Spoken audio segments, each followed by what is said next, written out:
All right, settle in, you pampered creature of comfort. Take a deep breath. No, seriously, do it. Inhale that perfectly filtered, climate-controlled air. Savor the scent of, well, whatever mass-produced cleaning product your ancestors couldn't even dream of. Because you're about to embark on a journey. Not a pleasant one, mind you. Not a relaxing vacation to a spa town in ancient Gaul. Oh no, my friend. This is your personal express ticket to the Iron Age, circa 500 BC.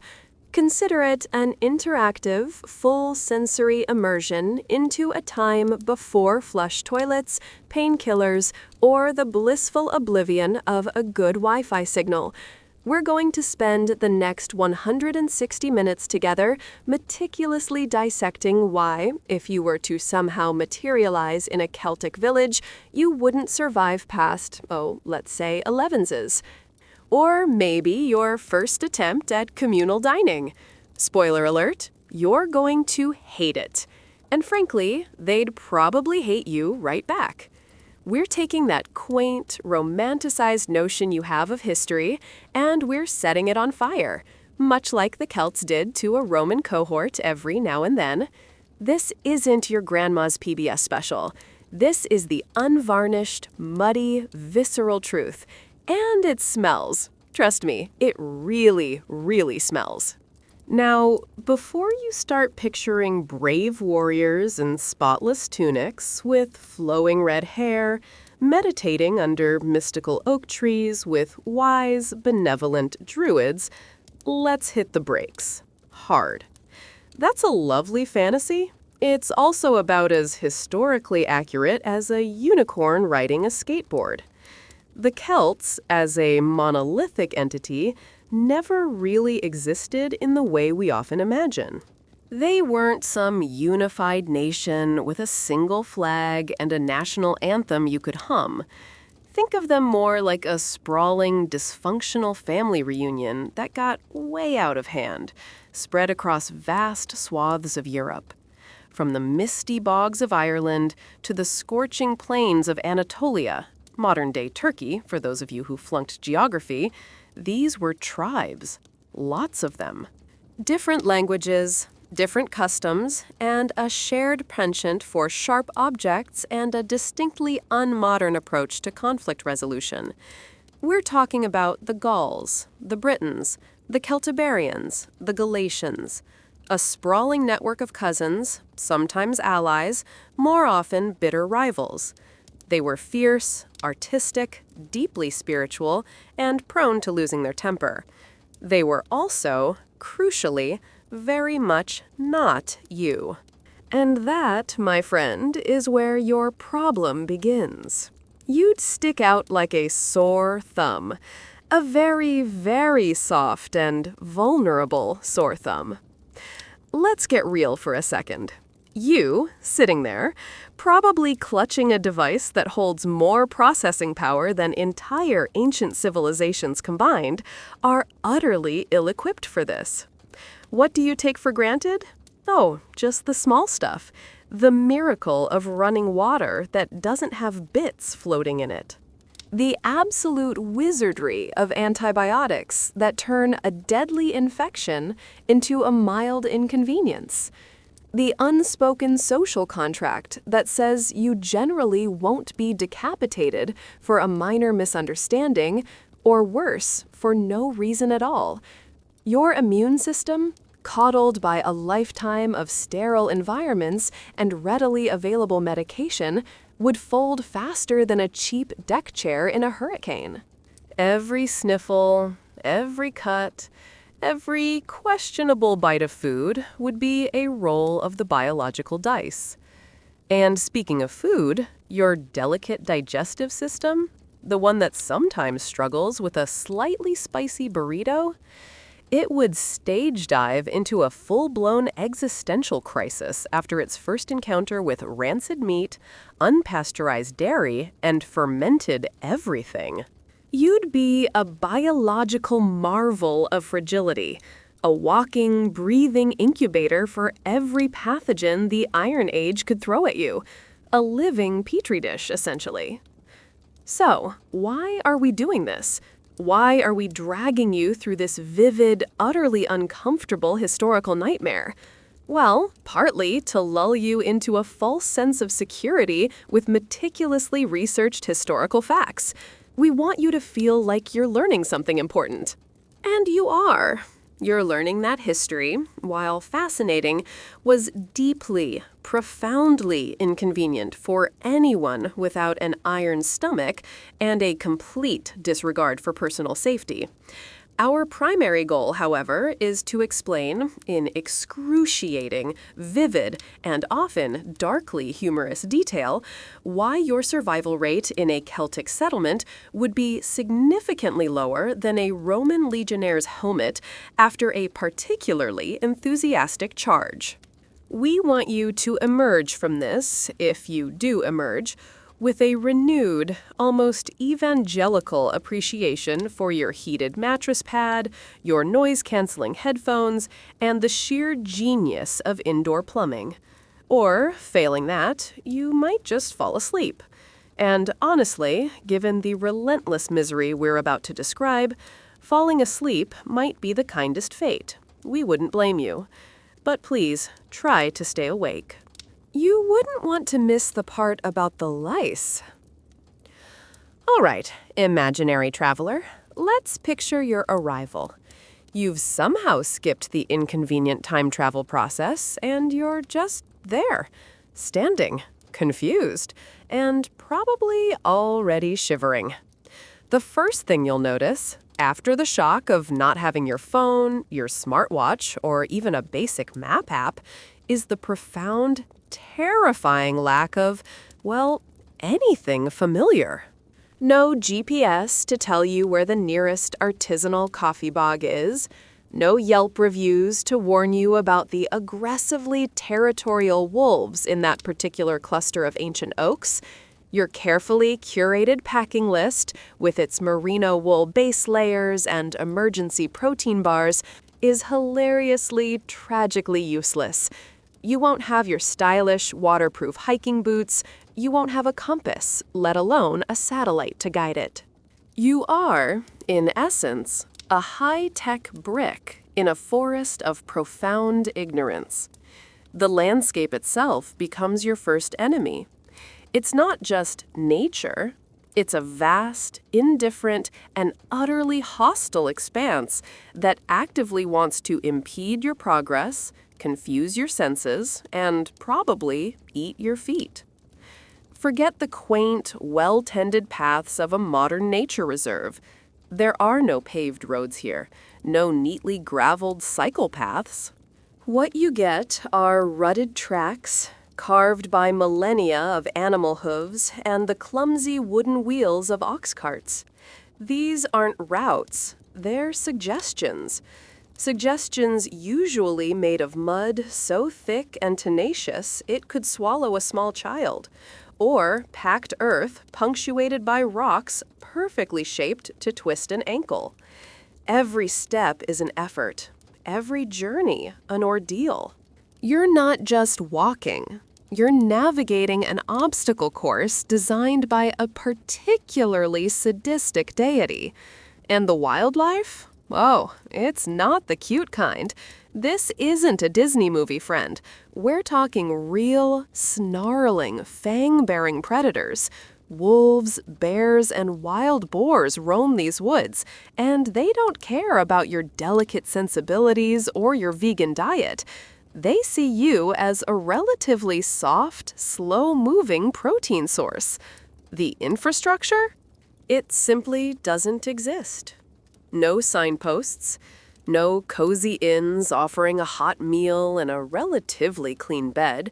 The concept of relatively clean is a cruel joke here anyway.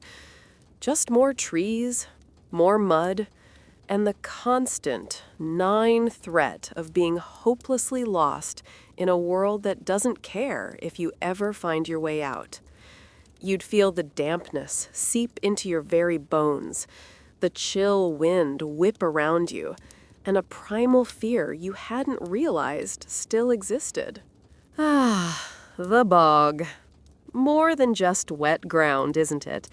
It's a character in itself. A dark, brooding, primordial entity that lurks at the edges of the forests, silently judging your every step. These aren't mere puddles, folks. These are vast, acidic wetlands, repositories of ancient secrets. Sometimes these secrets involve perfectly preserved human sacrifices, looking eerily fresh after 2 millennia. Think of it as nature's own, very exclusive, and incredibly slow cold storage unit. For you, the bog is a special kind of hell. It's the perfect place to get hopelessly stuck, the peat sucking at your feet with an insatiable hunger, threatening to pull you down into its murky depths. You'd lose your shoes instantly, and then probably a significant portion of your dignity.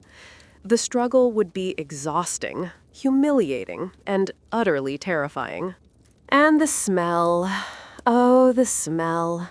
A truly unforgettable bouquet. Imagine stagnant water, decaying vegetation, a hint of methane, and the faint, unmistakable whiff of absolute, unadulterated fear. Yours, specifically. It's a perfume you'd never forget, even if you managed to escape its slimy embrace. Every step near it would be a gamble, a test of nerve and balance you were not trained for. So you've navigated the mud and avoided the wolves. Congratulations. Now let's talk about the smaller, more insidious threats. The local flora and fauna, because why just starve to death when you can also accidentally poison yourself? The woods are teeming with poisonous plants. Hemlock, foxglove, deadly nightshade, all looking innocently green and lush, just waiting for you to mistake them for a benign berry or a tasty root. Your modern foraging apps are, regrettably, out of service. One wrong nibble, and you're in a world of stomach cramps, hallucinations, or a swift, agonizing demise. And then there are the insects. Oh, the insects. Flies in buzzing swarms, landing on every exposed patch of skin, every open wound, every morsel of food. Mosquitoes, carrying diseases we've happily eradicated from our sanitized lives.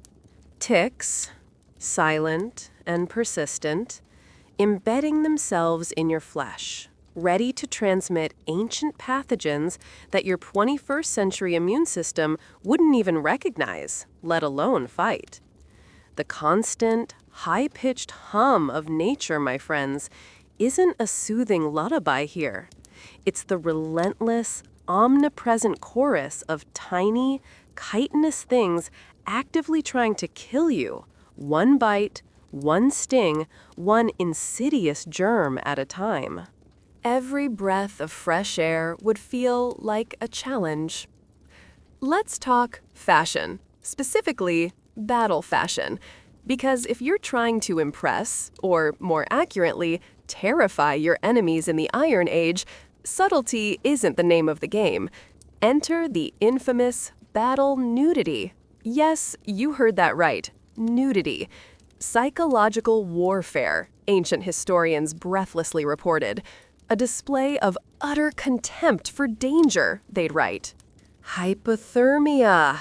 We, the infinitely more sensible modern observers, would whisper, shivering just at the thought.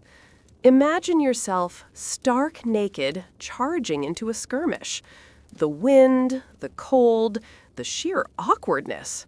It might have been intimidating to a fully clothed Roman, but you'd be too busy wondering if you'd catch pneumonia, or worse, sustain a rather embarrassing injury. And then there's the woad. Not just a pretty blue dye, folks. This wasn't some gentle, organic facial paint.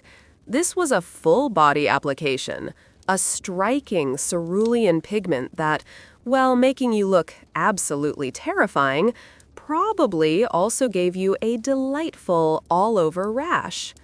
A combination of the naked vulnerability and the itchy, possibly toxic dye? You'd be a spectacle, all right. A miserable, freezing, irritated spectacle. Forget making a fashion statement. You'd be making a medical emergency.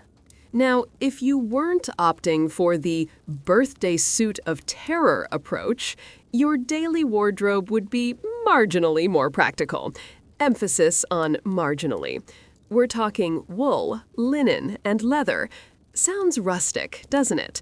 Rustic and deeply uncomfortable. Tunics, for instance. Not the finely woven, exquisitely draped linen tunics you see in movies. These were scratchy, ill-fitting affairs, probably smelling faintly of wet sheep and a pervasive undercurrent of fear. They'd chafe, they'd itch, they'd cling in the damp and balloon in the wind.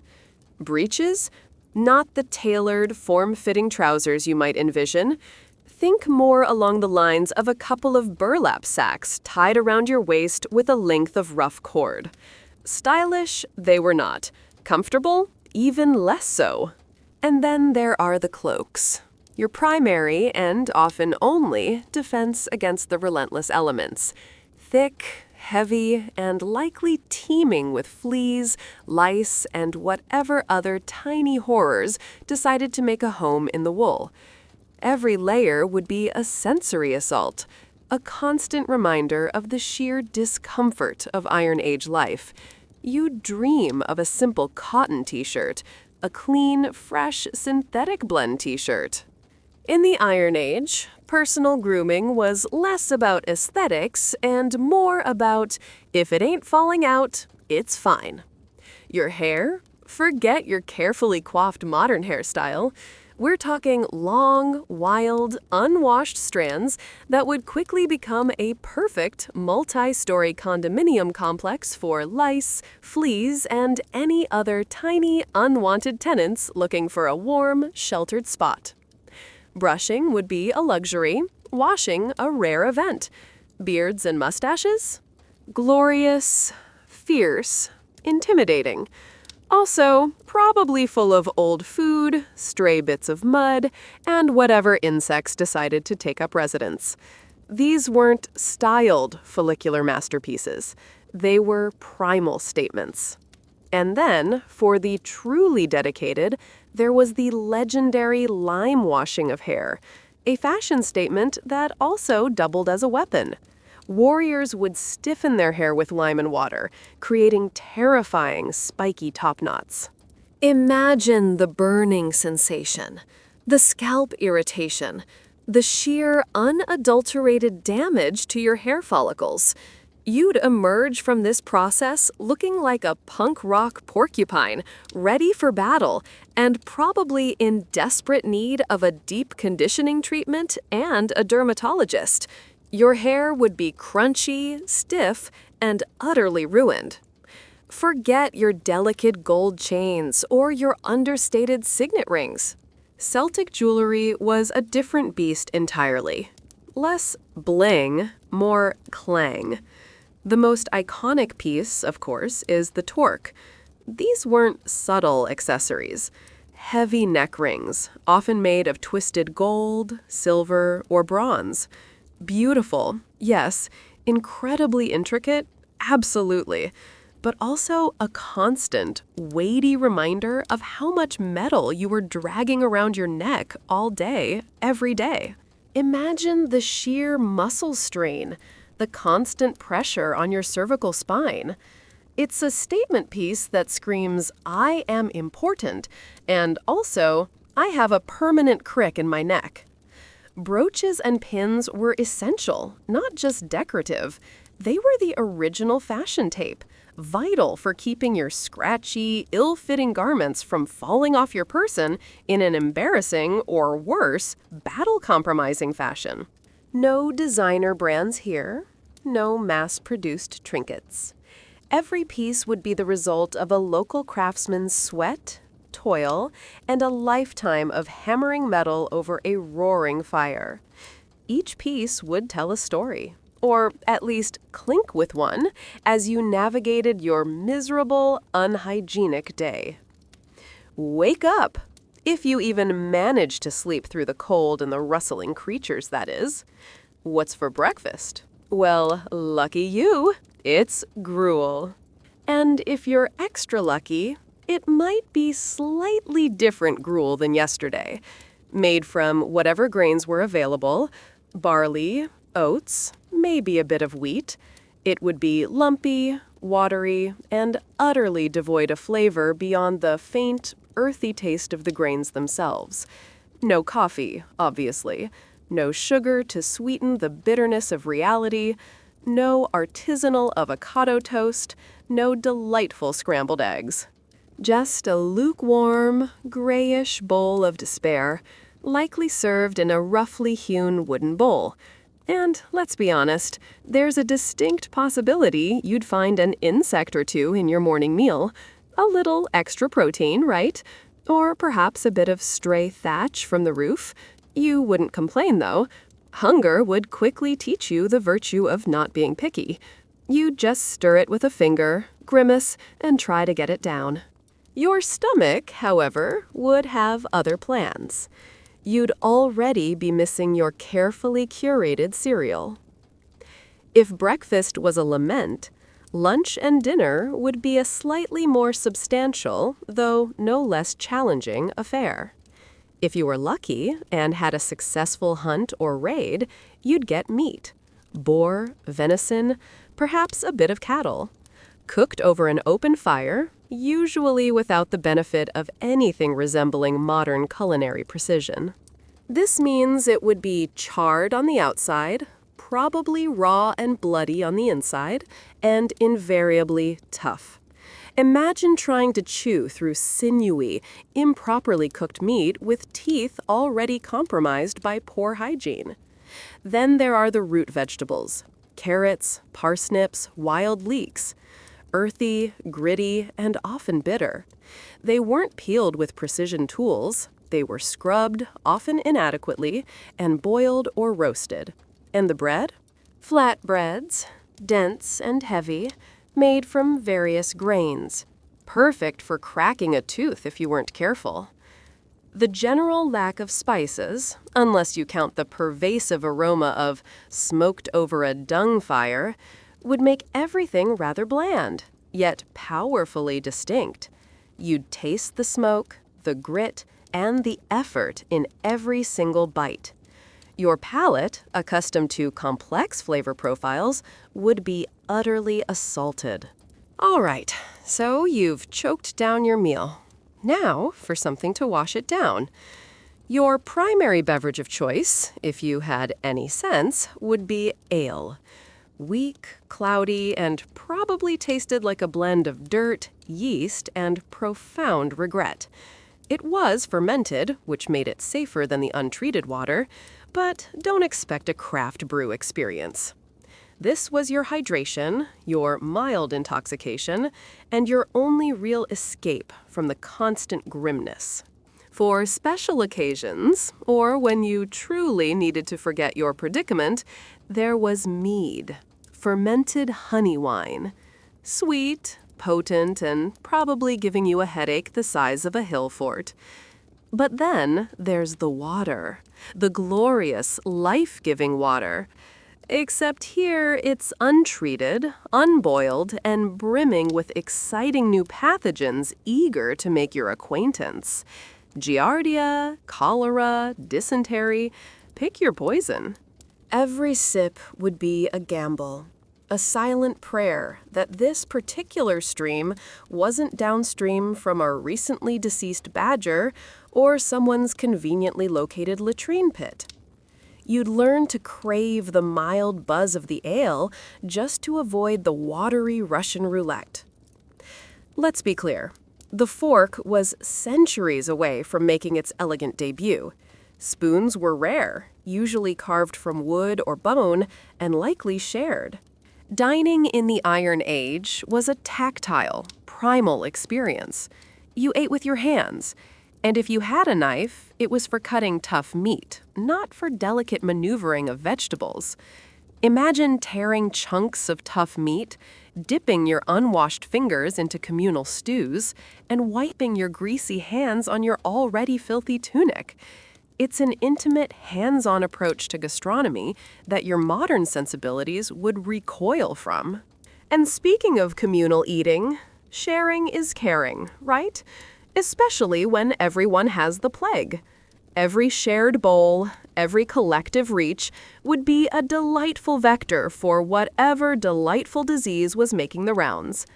Add to this the constant battle against flies, gnats, and various other creatures trying to get to your food before you did. They were simply part of the dining experience.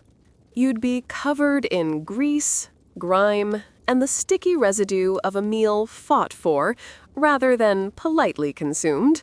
Bon appétit, you delicate thing. Welcome home. Your new address? A lovely, organically sourced roundhouse. Forget spacious, open-plan living. Forget even having a second room. These structures were built with what was immediately available: mud, wattle, woven branches, and thatch for the roof. The architectural equivalent of a really ambitious compost heap, and about as stable, you'd find. No insulation worth speaking of, no plumbing, obviously, and windows? If you had them, they'd be tiny, drafty slits, more for ventilation than actual light. They were less about letting in the outside world and more about keeping the absolute worst of it out, barely. The construction itself was a triumph of necessity over comfort. Imagine the constant, oppressive smell. A permanent blend of wood smoke, damp earth, unwashed bodies, and whatever livestock decided to shelter inside during a storm. It wasn't a home. It was a survival pod. A rather leaky, smoky, and extremely cramped survival pod. Every creak of the timbers, every drip from the roof would be a constant source of low-level anxiety. Step inside, won't you? Careful, mind your head. The interior decor of your new roundhouse can best be described as minimalist survival chic. It's one single open space, no separate rooms for sleeping, no dedicated dining area, certainly no private sanctuary for your existential dread. Everything happens in one smoky, crowded circle. Your sleeping arrangements? Luxury. You get a straw mat. Perhaps, if you're lucky and higher status, an animal hide or two thrown over it. This, my friends, is a perfect breeding ground for fleas, for lice, for mice, for anything else looking for a warm, dark place to raise a family. You'd share your sleeping space with other family members, possibly animals, and definitely a thriving ecosystem of microscopic life. The general clutter would be omnipresent: tools, weapons, cooking implements, spare hides, bits of weaving. Everything needed for daily life would be within arm's reach because there was nowhere else to put it. This isn't a home you personalize, it's a space you merely endure. Your comfort, such as it is, revolves entirely around the central hearth. This is your only source of warmth, your only source of light, and, crucially, your primary source of smoke inhalation. Because, dear listener, there were no chimneys. Not like the efficient, smoke-sucking flues we enjoy today, just a hole in the roof. A hole that might, if the wind was just right, allow some of the smoke to filter out. Or, more likely, it would keep a good portion of it swirling around, coating your lungs, your eyes, and every surface with a fine layer of soot. Your eyes would constantly sting. Your throat would always be scratchy.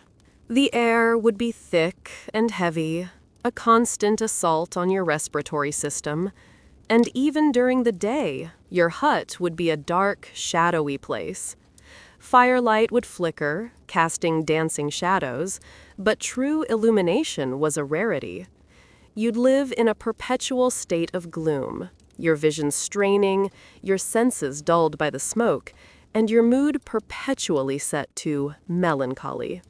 No reading a book by the fire here. You'd be lucky to see your hand in front of your face.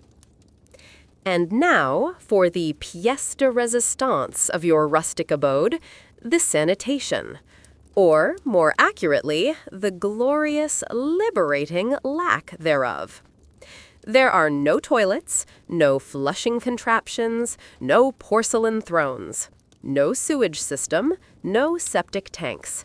Just an unfortunate spot outside, probably downwind from the village, or possibly a designated bucket that gets emptied, periodically, by someone. It's a system designed for maximum disease vectoring, the proximity of human and animal waste to your living space, to your water sources, to your food preparation areas, a constant, invisible assault. Every breeze, every rainfall, every curious child could spread unseen pathogens.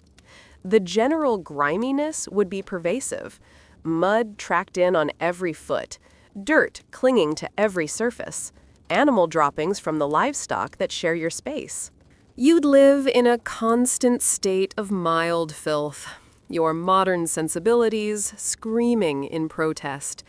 The smell alone, a rich tapestry of organic decay, would make you instantly homesick for the crisp, clean air of an industrial exhaust pipe. It's the kind of smell that gets into your clothes, your hair, and your very soul. Let's talk about that refreshing feeling of cleanliness, the invigorating hot shower, the luxurious bubble bath. Now erase all of that from your mind. Because in the Iron Age, the concept of bathing as a luxury simply didn't exist.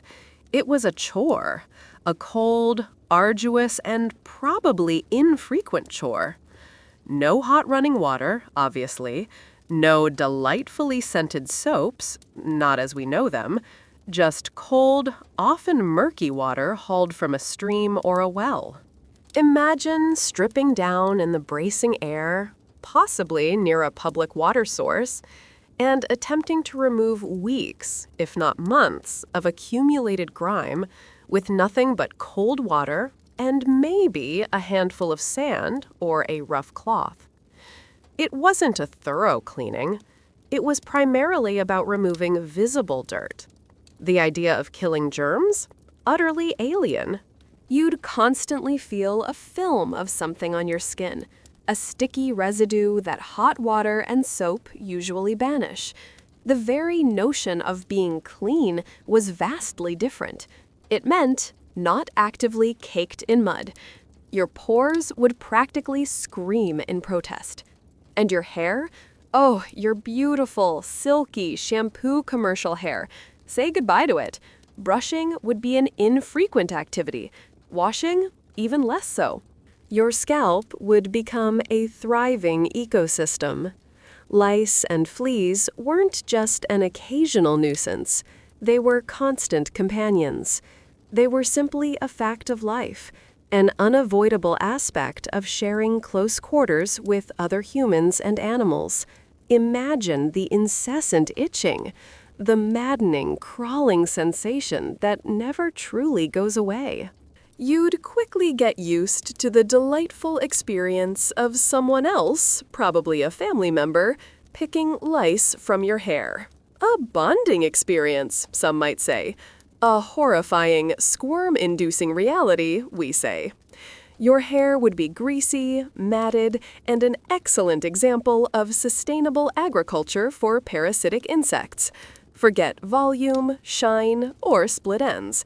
You'd be lucky if you didn't develop a serious scalp infection from all the scratching. Your head would feel like a tiny, itchy, crowded zoo. All right, open wide. Let's talk about your pearly whites. Or rather, you're rapidly deteriorating, probably abscessed, not so whites. No toothbrushes, no toothpaste, no dentists, unless you count a shaman with a pair of rusty pliers.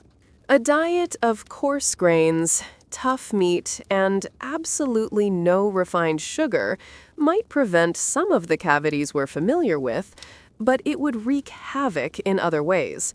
Cracked teeth from chewing gristle, gum disease from a total lack of cleaning, abscesses, festering infections in your jaw would be excruciatingly common, leading to excruciating pain and eventual tooth loss. The smell. The smell of chronic infection emanating from everyone's mouth. Halitosis would be the least of your worries. You'd learn to live with a dull ache in your jaw, the constant awareness of a loose tooth, and the fear of what would happen when that next abscess inevitably flared up. A toothache would be a death sentence, or at least a prelude to unimaginable agony. And finally, the symphony of smells. Your personal space, as a concept, was non-existent. You were always in close quarters, always immersed in the collective aroma of humanity. Imagine a blend of pervasive body odor, the smoky tang of a central hearth, the dampness of unwashed clothing, the grease of unkempt hair, and the earthy, feral smells of the animals sharing your living space. This wasn't just a fleeting whiff, it was a constant, immersive experience. A dense, suffocating olfactory blanket that would cling to you, permeate your clothing, and become an indelible part of your existence. This smell would be so specific, so utterly alien to your modern nose, that it would probably make you instantly homesick. Not for clean sheets, not for fresh air, but for the comforting, sterile tang of ozone and car exhaust. It's the smell of a life lived without modern conveniences, a potent reminder of the raw, unvarnished reality of the Iron Age. You wouldn't just smell it, you'd wear it, and you'd never truly get rid of it. So, you've survived the smells, the food, and the fashion. Congratulations. Now, let's talk about your body's rebellion. Because in the Iron Age, a simple cut on your finger could turn deadly faster than you can say staph infection. There were no antibiotics, no sterile tools, no understanding of germ theory. Just poultices made from questionable herbs applied with unwashed hands to an already festering wound. Every scrape, every splinter, every insect bite carried the potential for a catastrophic infection that would sweep through your system, leaving you feverish, delirious, and quite possibly dead. Fevers, chills, persistent aches, and unexplained fatigue were common, often without any discernible cause to the people of the time. You'd live in a constant state of low-grade illness, your body valiantly fighting off invisible enemies that your modern medicine cabinet could dispatch with a single pill. A scraped knee wasn't an ouchie, it was a ticking time bomb. When you inevitably fell ill, your medical care would be in the capable hands of the Druids. And by capable, we mean a perplexing mix of ritual, herbalism, and outright mysticism. Druids were your one-stop shop for spiritual guidance, legal advice, and medical treatment. Part priest, part physician, part charlatan, they'd approach your ailment with a blend of reverence for nature and a complete lack of scientific understanding. Herbal remedies? Some were genuinely effective, based on millennia of trial and error. Many were pure placebo, and a good number were actively dangerous, either toxic in the wrong dosage or completely ineffective for your particular malady. If the herbs didn't work, perhaps a bit of divine intervention was in order. Rituals, incantations, offerings, and yes, sometimes even human sacrifices were considered valid medical interventions. You'd be lying there, feverish, confused, watching someone wave a branch over your head and chant, and silently begging for an Advil. The treatment might kill you faster than the disease. For women, the act of bringing life into the world was, quite frankly, a game of Russian roulette. High infant mortality rates were a grim, heartbreaking reality. Many children simply didn't survive their first year, or even their first few days. And for the mother? Maternal mortality was devastatingly high. Giving birth in the Iron Age was incredibly dangerous. No pain relief beyond maybe some dubious herbs. No antiseptic practices, making infection a constant threat. No emergency C-sections if things went sideways. Just grit, resilience, the support of other women, and a hefty dose of luck. You'd deliver in a smoky hut, surrounded by unwashed hands, with every complication carrying a near-certain death sentence.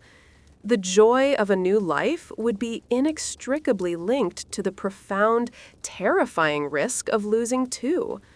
It wasn't a medical event, it was a cosmic gamble. A woman's entire life would be shadowed by this ever-present danger. But beyond the everyday scrapes and the terrifying reality of childbirth, there was the great equalizer: disease, plague, epidemics. With no understanding of germ theory, no sanitation to speak of, and close living quarters, Celtic settlements were perfect breeding grounds for a host of truly nasty illnesses. Dysentery, smallpox, measles, influenza, diseases that we now consider historical footnotes or minor inconveniences, would sweep through communities, wiping out entire populations in a matter of weeks. You, with your 21st century immune system that hasn't seen a truly novel pathogen in decades, would be a prime target. Your body would have no defenses, no memory cells, nothing. You'd be a fresh canvas for every ancient virus and bacterium looking for a new host. A simple cold could quickly become pneumonia. A bad stomach bug could become fatal dehydration. You wouldn't just get sick, you'd get Iron Age sick. And that, my friend, is a whole different level of misery. So you've somehow managed to survive your first few hours. Now let's talk about where you stand in this vibrant, violent society. At the top, you'd find the aristocracy of aggression, the warriors and their chieftains. Power here wasn't inherited by divine right in the same way later kingships were. It was derived from strength in battle, wealth, often gained through successful raiding, which is just state-sanctioned theft, really, and sheer undeniable charisma. Chieftains and kings weren't absolute monarchs. They were leaders who commanded loyalty through their reputation for prowess, their ability to lead in battle, and their generosity. Feasting, gift-giving, and public displays of wealth were essential for maintaining status and alliances. You'd see them decked out in their finest and probably still scratchy garments, wearing heavy torques, their faces fierce and unyielding. They were the ones who called the shots, decided who lived and who died, and generally ensured everyone else knew their place. Disrespecting one of them, that would be a very swift, very painful lesson in Iron Age social etiquette. Just below, or perhaps even above the chieftains, in terms of sheer influence, were the Druids. These weren't just religious figures. They were the absolute intellectuals of Celtic society. They were judges, teachers, historians, doctors, and philosophers, all rolled into one imposing, often terrifying package. Their power was immense. They could mediate disputes between tribes, educate the youth in esoteric knowledge, interpret the will of the gods, and even forbid chieftains from going to war. They were a closed, secretive order, guarding ancient knowledge, oral traditions, and probably a few grim secrets about who ended up in the bog. Imagine a figure who combines the authority of a Supreme Court justice, the wisdom of a university professor, and the chilling power of an ancient high priest. That's a druid. You wouldn't understand a word they said, but you'd instinctively know not to cross them. Their gaze alone would make your modern, skeptical mind want to apologize for everything. The vast majority of the population, however, fell into the category of freemen. These were your farmers, your artisans, your everyday laborers. They were the backbone of society, their relentless toil supporting everyone else. Life for them was hard, physically demanding, and perpetually uncertain. They were bound by oaths of loyalty to their chieftain, expected to fight in his wars, and contribute to the communal well-being. But they also had a degree of personal freedom. They owned their land, their tools, and their families. They had a voice, however small, in community affairs. Their days would be a relentless cycle of planting, tending, harvesting, crafting, and repairing. You'd see them everywhere, their hands calloused, their faces weathered, their bodies lean and strong from a lifetime of physical labor. You, with your soft hands and desk job posture, would look like a ridiculously weak, frankly useless, anomaly in their midst. And then, at the very bottom rung of this societal ladder, were the slaves and captives. Acquired primarily through warfare, but also sometimes through debt, these individuals were considered property.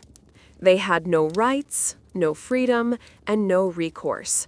Their lives were an endless cycle of toil, hardship, and fear. They would perform the most arduous and undesirable tasks: heavy field labor, mining, domestic drudgery. They were a constant, chilling reminder of what could happen if your tribe lost a fight or if your family fell on hard enough times. You'd see them, working silently, their faces devoid of hope, their bodies etched with exhaustion. For a modern person, the concept of chattel slavery is abhorrent. For the Celts, it was a brutal but undeniable economic reality. And for you, an outsider with no connections, no language, and no discernible skills, this position would be a very real, very terrifying possibility. One bad encounter, one wrong turn, and your status could plummet from confused stranger to unpaid laborer. All right, let's talk about conflict. Because in the Iron Age, conflict wasn't some abstract political maneuver, it was a brutal, visceral reality. Celtic warfare was less about organized formations and intricate strategies, and more about individualistic fighting styles, berserker rage, and a terrifying psychological assault. Forget coordinated troop movements, think raw, explosive aggression. Warriors would often work themselves into a battle frenzy, sometimes fueled by alcohol or other dubious substances, before launching into a headlong charge. The terrifying war cries, the blare of massive carnyx horns shaped like boar heads, the pounding of feet. It was designed to overwhelm and demoralize the enemy before the first blow was even struck. And tactical retreats? Not really in the Celtic playbook. It was often a fight to the death, or at least to the point where one side utterly broke and fled. You, with your modern aversion to violence and your ingrained flight response, would find this utterly terrifying. Your instincts would scream, "run," while everyone else was screaming, "charge." Now, about the tools of this particular trade. Their weapons were primarily made of iron, impressive, deadly, and often beautifully crafted, even if they were sometimes poorly tempered compared to later Roman steel. The long iron sword was a common sight, designed for slashing and hacking rather than precise thrusting. Imagine a heavy, almost unwieldy blade, wielded with immense strength. Spears and javelins were also crucial, used for ranged attacks to soften up the enemy, and then as formidable close-quarters weapons. Your primary defense would be your shield, large, often oval or rectangular, made of wood and covered in leather, and frequently painted with vibrant, intimidating designs. These weren't just functional, they were statements.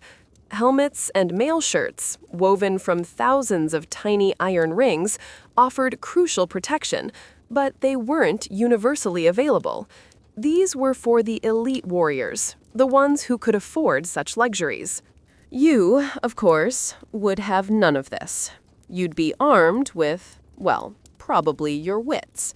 And those, dear reader, would likely fail you spectacularly.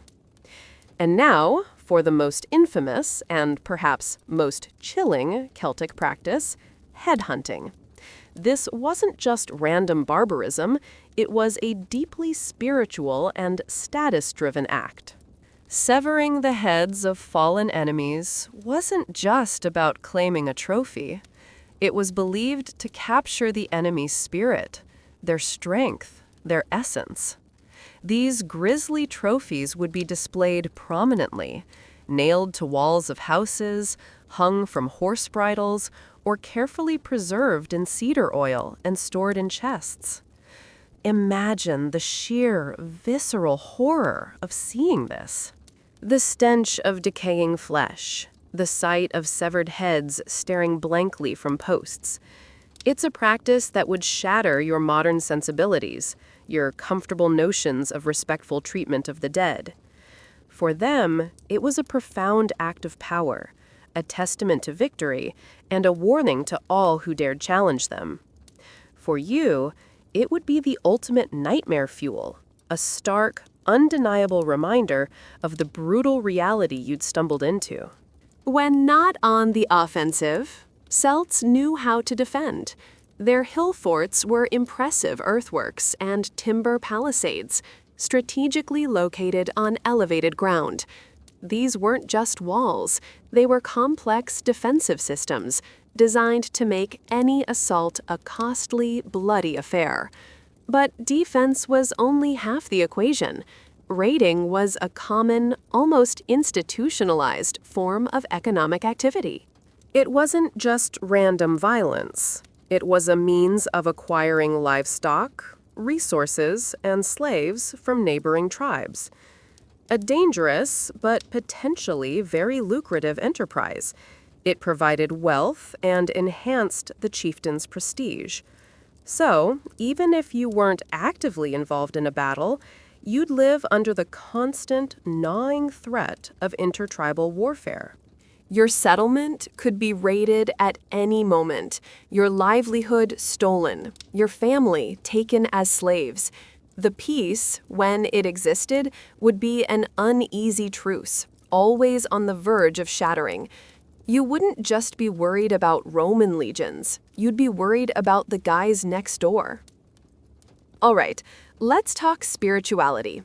Because in the Iron Age, everything was imbued with meaning, and quite often, a deity or a spirit.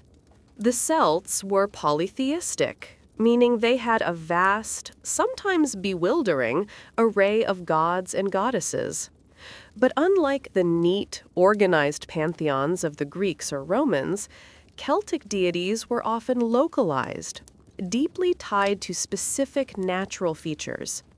A river might have its own goddess, a mountain, its resident god, a sacred grove, a host of benevolent or malevolent spirits.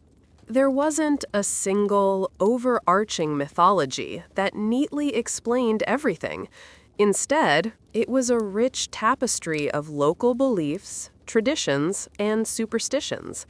The world was alive with unseen forces, constantly interacting with humanity. You couldn't just dismiss them as quaint myths. Every rustling leaf, every creaking branch, every strange animal sound could be a sign from the divine. Your modern, often secular mind would struggle to comprehend this pervasive spiritual awareness, seeing it as mere superstition. For them, it was simply reality, and you would constantly be stepping on spiritual landmines you didn't even know existed. And who interpreted this complex, ever-present spiritual landscape? The Druids, of course. We've already mentioned them as doctors and judges, but their primary role was as the intermediaries between humans and the divine. They were your spiritual overlords, the guardians of sacred knowledge. They performed elaborate rituals, presided over sacrifices, more on that delightful topic later, practiced divination to foretell the future, and were responsible for educating the youth, imparting vast amounts of oral tradition and esoteric wisdom. Their power came from their secret knowledge, their ability to interpret omens, and their perceived direct line to the gods. You would approach them with a mixture of awe and terror, utterly dependent on their interpretations for everything from a good harvest to a safe journey.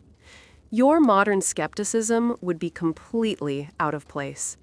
One wrong glance, one dismissive gesture, and you could find yourself on the wrong side of a very powerful, very unforgiving spiritual authority. Unlike the Romans with their grand temples, Celtic rituals were often performed in natural settings, places already considered sacred. Sacred groves, deep within ancient forests, were particularly important. Dark, mysterious, and imbued with an aura of ancient power, these were places where rites of immense significance took place. You wouldn't just wander into one, you'd feel an instinctive chill, a sense of profound otherness. Then there were the bogs. We've talked about their smells and their dangers, but they were also revered as sacred sites, gateways to the other world. Offerings were thrown into their murky depths, precious artifacts, weapons, and sometimes people. And of course, the enduring mystery of the stone circles. Places like Stonehenge, though built long before the Celts, they resonated with similar reverence for stone monuments. Astronomical observatories, ritual sites, places of immense power, their exact purpose often lost to time, known only to the Druids. You'd feel the weight of history, the hum of unseen forces, and an overwhelming sense of insignificance in these ancient, hallowed places. And now, for the darkest, most unsettling aspect of Celtic religion, human sacrifice. While later Roman propaganda certainly exaggerated its prevalence, archaeological evidence suggests it was indeed practiced, particularly by the Gauls, often for grave omens or to appease angry gods during times of crisis. Various methods were employed: drowning in bogs, strangulation, disembowelment, even burning. The infamous Wicker Man accounts, though exaggerated, likely had a kernel of truth. Imagine the profound, stomach-churning horror of witnessing such an event. Or worse, the chilling realization that your life might be considered expendable if the crops failed, if a plague swept through, or if the gods simply demanded a truly exceptional offering. Your modern concept of human rights, of the sanctity of individual life, would be brutally, violently shattered. It's a stark, terrifying reminder that in this world, your existence is not guaranteed, and sometimes you're merely a pawn in a much larger, much grimmer cosmic game. All right, so you've just committed a social gaffe. Maybe you accidentally took someone's favored flint knife, or perhaps you just looked at the chieftain's wife the wrong way. Don't expect a fair trial with a jury of your peers and an impassioned defense attorney. Justice in the Iron Age was tribal justice, administered by chieftains, by respected elders, or, most terrifyingly, by the all-powerful druids. There was no uniform police force, no neatly written legal codes. Justice was based on custom, on tradition, on oral law passed down through generations. Disputes were often settled through negotiation, through the payment of fines, or, when things got really out of hand, through blood feuds or trial by combat. Imagine standing before a chieftain trying to explain your modern intentions through a series of increasingly frantic gestures while he stares at you with a gaze that promises swift, unsympathetic judgment. Your concept of due process would be a meaningless string of sounds. And the punishments? Oh, they were brutal, swift, and designed to send a clear message. Forget community service or a suspended sentence. For lesser offenses, like theft, you might get away with fines, usually paid in valuable livestock or other goods. But for anything more serious, things escalated quickly. Exile was a severe punishment, effectively casting you out from your community, leaving you to face the unforgiving wilderness alone. For more egregious crimes, like serious theft or defiance of authority, mutilation was a very real possibility. A public display of justice designed to shame and disable. Losing a hand for stealing, perhaps an eye for perjury. And then, for the gravest offenses, murder, treason, or showing extreme disrespect to a powerful figure, death was the ultimate sentence. It wasn't a sterile execution. It was a public spectacle designed to instill fear and reinforce the absolute power of the community leaders. Your modern sensibilities about cruel and unusual punishment would be utterly violated. In a society without extensive written laws, oaths and personal honor were everything. Your word wasn't just a casual promise, it was your bond, your reputation, your very life. Oaths sworn on sacred objects or by the gods themselves were considered incredibly serious, binding you with immense spiritual and social weight. Breaking an oath could lead to profound social ostracism, losing the trust and protection of your community. It could invoke divine wrath, inviting misfortune or disaster upon your family. And, of course, it could lead to a swift, brutal death at the hands of those you betrayed. Personal honor and reputation were paramount. A stain on your honor wasn't just an embarrassment. It was a permanent mark, affecting your family for generations. You, with your casual promises and your flexible interpretations of truth, would find yourself in an impossible bind. Your integrity, or lack thereof, would quickly define your fate. And finally, the blood feuds. When a wrong was committed against your family or clan, a murder, a serious insult, a theft, vengeance wasn't just an option, it was an expectation. It was a sacred duty. This wasn't personal vendetta, it was a societal imperative, a way of maintaining balance and honor. A blood feud could last for generations, turning minor skirmishes into endless cycles of retaliatory violence between families and even entire tribes. Your life, your entire existence, would be entwined in these intricate, deadly webs of obligation and vengeance. The ultimate deterrent for some, it was also a constant source of instability and unpredictable violence.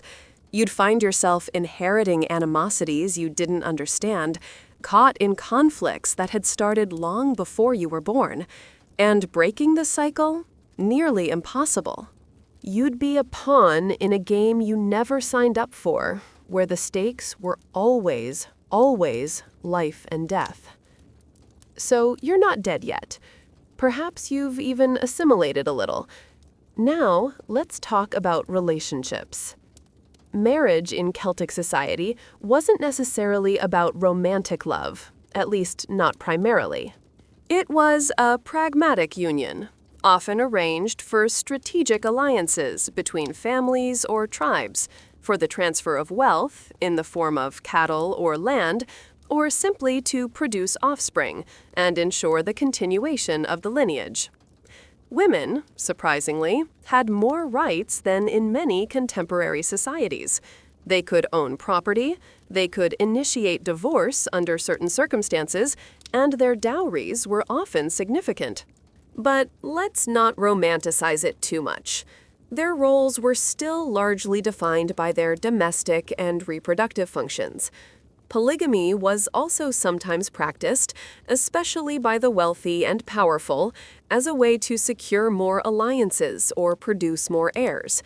You wouldn't be dating or swiping right. You'd be part of a complex negotiation, your eligibility assessed based on your family's standing and your ability to contribute to the community. Romance was a luxury. Survival was a necessity. Once you were married, children would likely follow. And childhood in the Iron Age, it was short, brutal, and incredibly dangerous.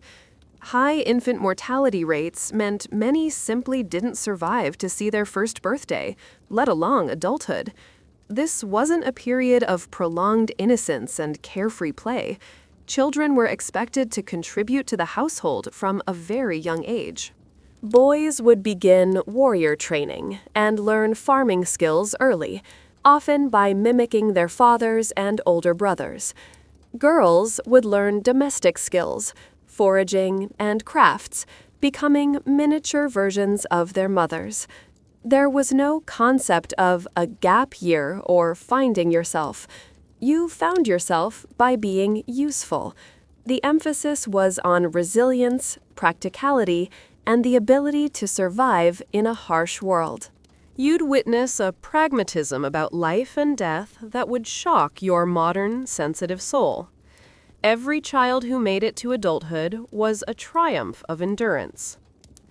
Despite the pragmatism of marriage and the harshness of childhood, women in Celtic society held a surprising degree of power and influence, certainly more than their Roman or Greek counterparts. They could be priestesses, poets, healers, or even formidable warriors.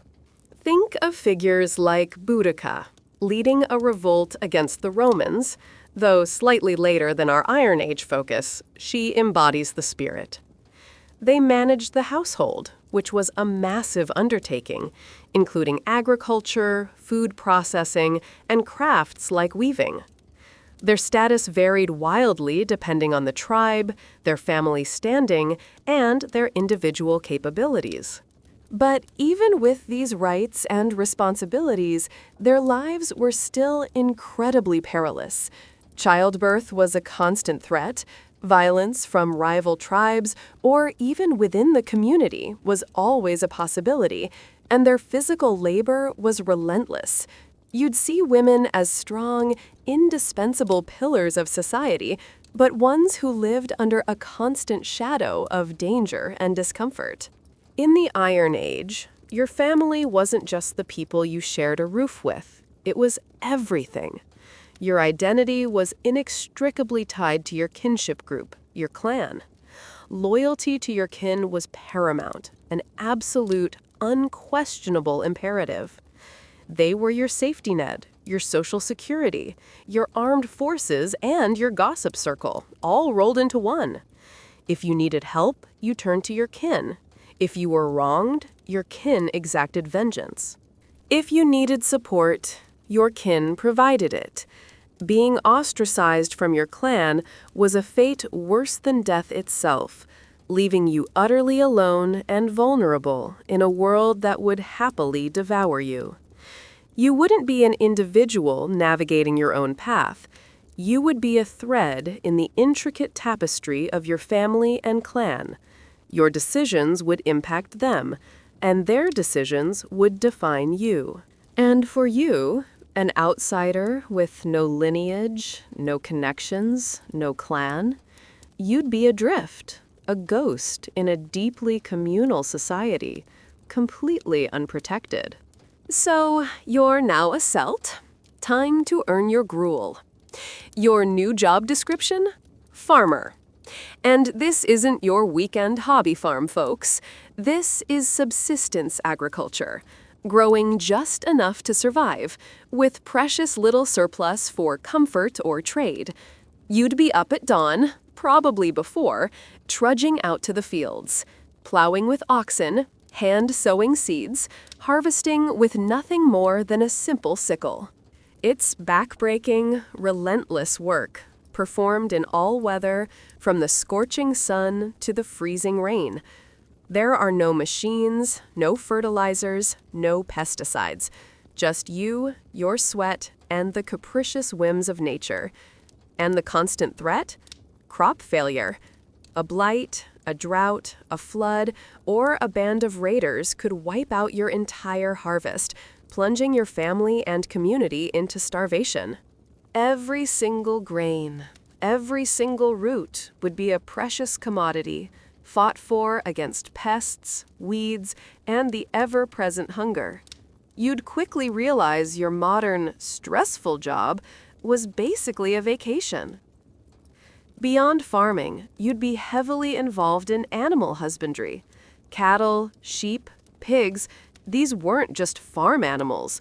They were your most valuable assets.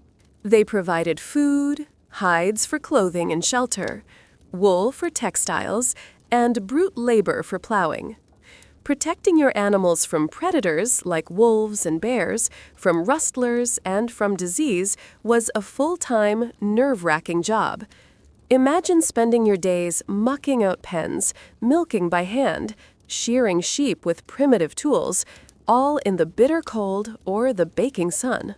You'd learn the distinct smell of wet wool, of animal dung, and of the fear of losing your entire livelihood to a single raid or an unexpected epidemic. Every animal represented a vital link in your survival chain. Their health was your wealth, and their survival was your own. You'd form a deep, pragmatic bond with these creatures, understanding their importance in a way no city dweller ever could. Now, if you were truly lucky, you might possess a specialized skill beyond mere farming. Crafting and artisanship were highly valued. Smithing, for instance, was an essential and prestigious skill. An ironsmith produced the tools for farming, the weapons for defense, and the intricate jewelry that denoted status. Imagine the heat of the forge, the rhythmic clang of the hammer on metal, the constant danger of burns and sparks. Pottery was another vital craft, producing basic, utilitarian wares for cooking and storage. Weaving and spinning, usually done by women, transformed raw wool or linen into functional, often beautiful textiles. But let's not get carried away. Not everyone could be an artisan. The vast majority of people were farmers, laborers, or warriors. Your specialized modern skills, coding, marketing, digital design, would be utterly irrelevant. You'd be expected to learn a practical, hands-on skill, and quickly, or risk being seen as a drain on the community. Even with farming and animal husbandry, your diet would need supplementing. This is where foraging and hunting came in. Gathering wild berries, nuts, roots, and edible greens was an essential skill, passed down through generations. You'd need an encyclopedic knowledge of the local flora, knowing what was safe to eat and what would send you to an early, agonizing grave. Hunting for game, deer, boar, birds, was a dangerous activity, often done in groups, requiring skill with a bow, a spear, or snares. It provided valuable protein, but success was never guaranteed. This constant uncertainty of where your next meal would come from, the relentless effort required just to put food on the table, would be a source of immense, pervasive stress. You wouldn't just be eating, you'd be constantly striving, constantly foraging, constantly fighting against the specter of starvation. Every meal would be a victory, a testament to your daily struggle. Welcome to the Iron Age. The clue is in the name, really, iron. It was the miracle metal, the cutting-edge technology of its time. Tools and weapons made from iron were stronger, sharper, and more readily available than bronze. But readily available is a relative term. Producing iron was an incredibly labor-intensive process. Smelting it from ore, then forging it into usable shapes, required immense skill, strength, and patience. Imagine the heat, the smoke, the constant rhythmic hammering. The quality of the iron often varied, meaning your sword might be brittle or your plowshare might bend. This wasn't precision engineering. And tools broke, often. So you wouldn't just use iron tools, you'd spend a significant portion of your time repairing them, sharpening them, or helping to forge new ones. It was a metal that revolutionized society, but it also demanded immense respect and constant maintenance. Your modern tools, made of perfectly tempered steel, would feel like sci-fi marvels. While iron was crucial, wood was the ubiquitous material, the silent backbone of Celtic technology. Houses, tools handles, carts, boats, shields, all crafted primarily from wood. Carpentry, in this era, was an art form, executed with basic but effective tools: adzes for shaping, chisels for carving, simple saws for cutting. Imagine the skill required to fell a tree with an iron axe, then to shape its raw timber into something functional, all without power tools or precise measurements. They knew their trees intimately, understanding which woods were best for what purpose: oak for strength, willow for flexibility. The ability to work wood was a fundamental survival skill, ensuring shelter, transport, and the very implements of daily life. You'd see elegant carvings, sturdy wagons, and swift currigs, all testifying to a deep understanding and mastery of this natural resource. And you, with your penchant for flat-pack furniture, would be utterly useless. For your newfound career as a farmer, you'd be relying on agricultural implements that, while primitive, were surprisingly effective enough to sustain a population. Plows, for instance. Simple wooden affairs, often with an iron share, the cutting part, to break the soil. Pulled by oxen, these tools were slow, laborious, but foundational. For harvesting, you'd be using sickles and scythes, sharp, curved blades requiring immense skill and endurance to wield effectively, hour after hour, under the blazing sun. And once the grain was harvested, it needed to be processed. Quernstones, two heavy circular stones, one rotating on top of the other, were used to grind grain into flour. A daily chore, incredibly arduous, requiring repetitive, back-breaking effort. No industrial mills here.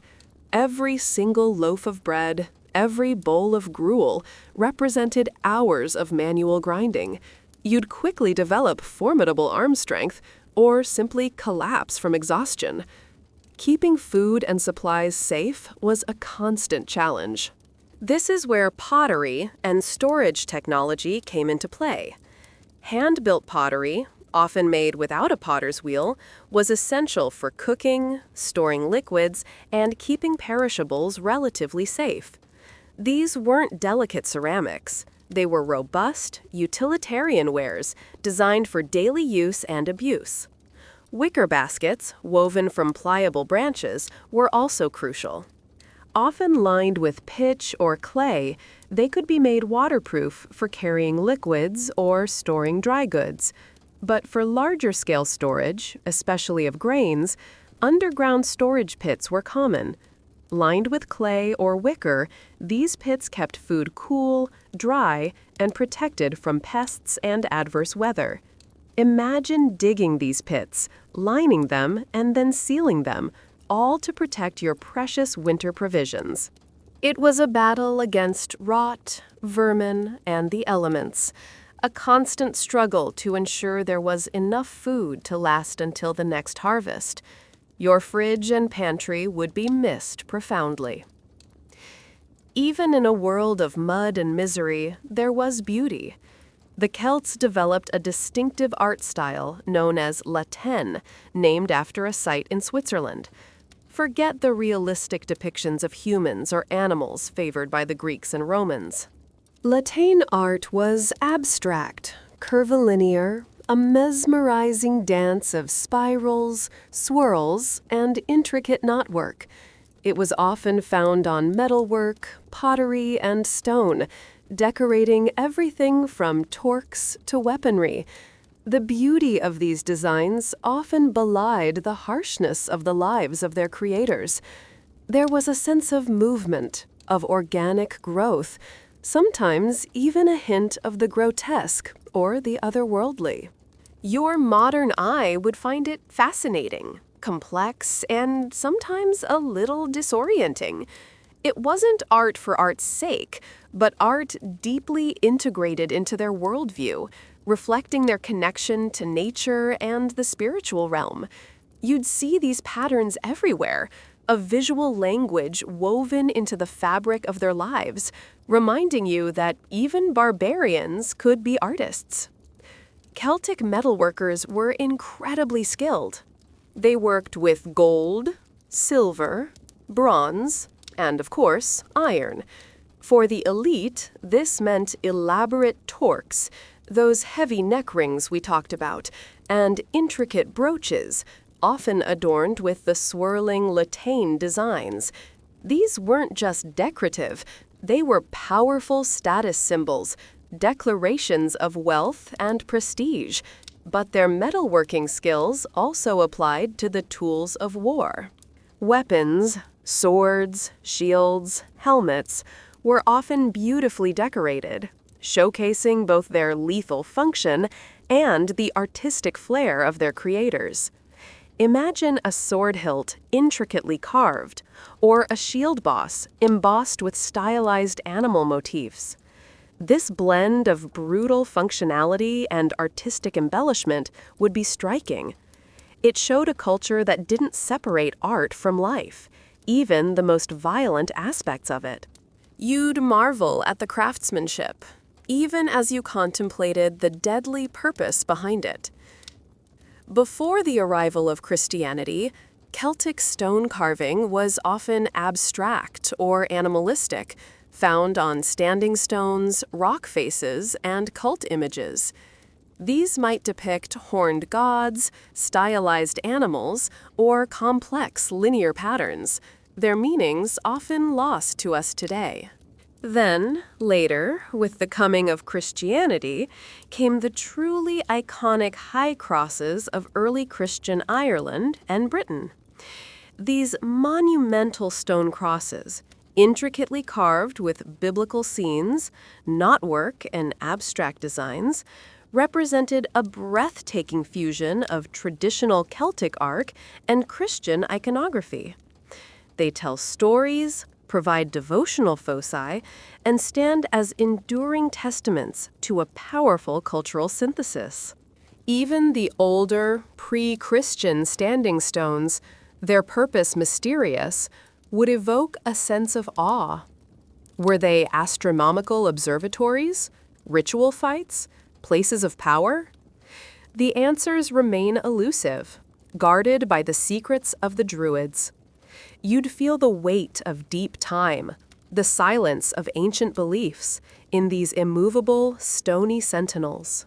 While we often picture Celts in drab, earthy tones, textile arts reveal a vibrant, colorful aspect of their culture. Wool and linen were woven into patterned fabrics, dyed with a surprising array of natural colors.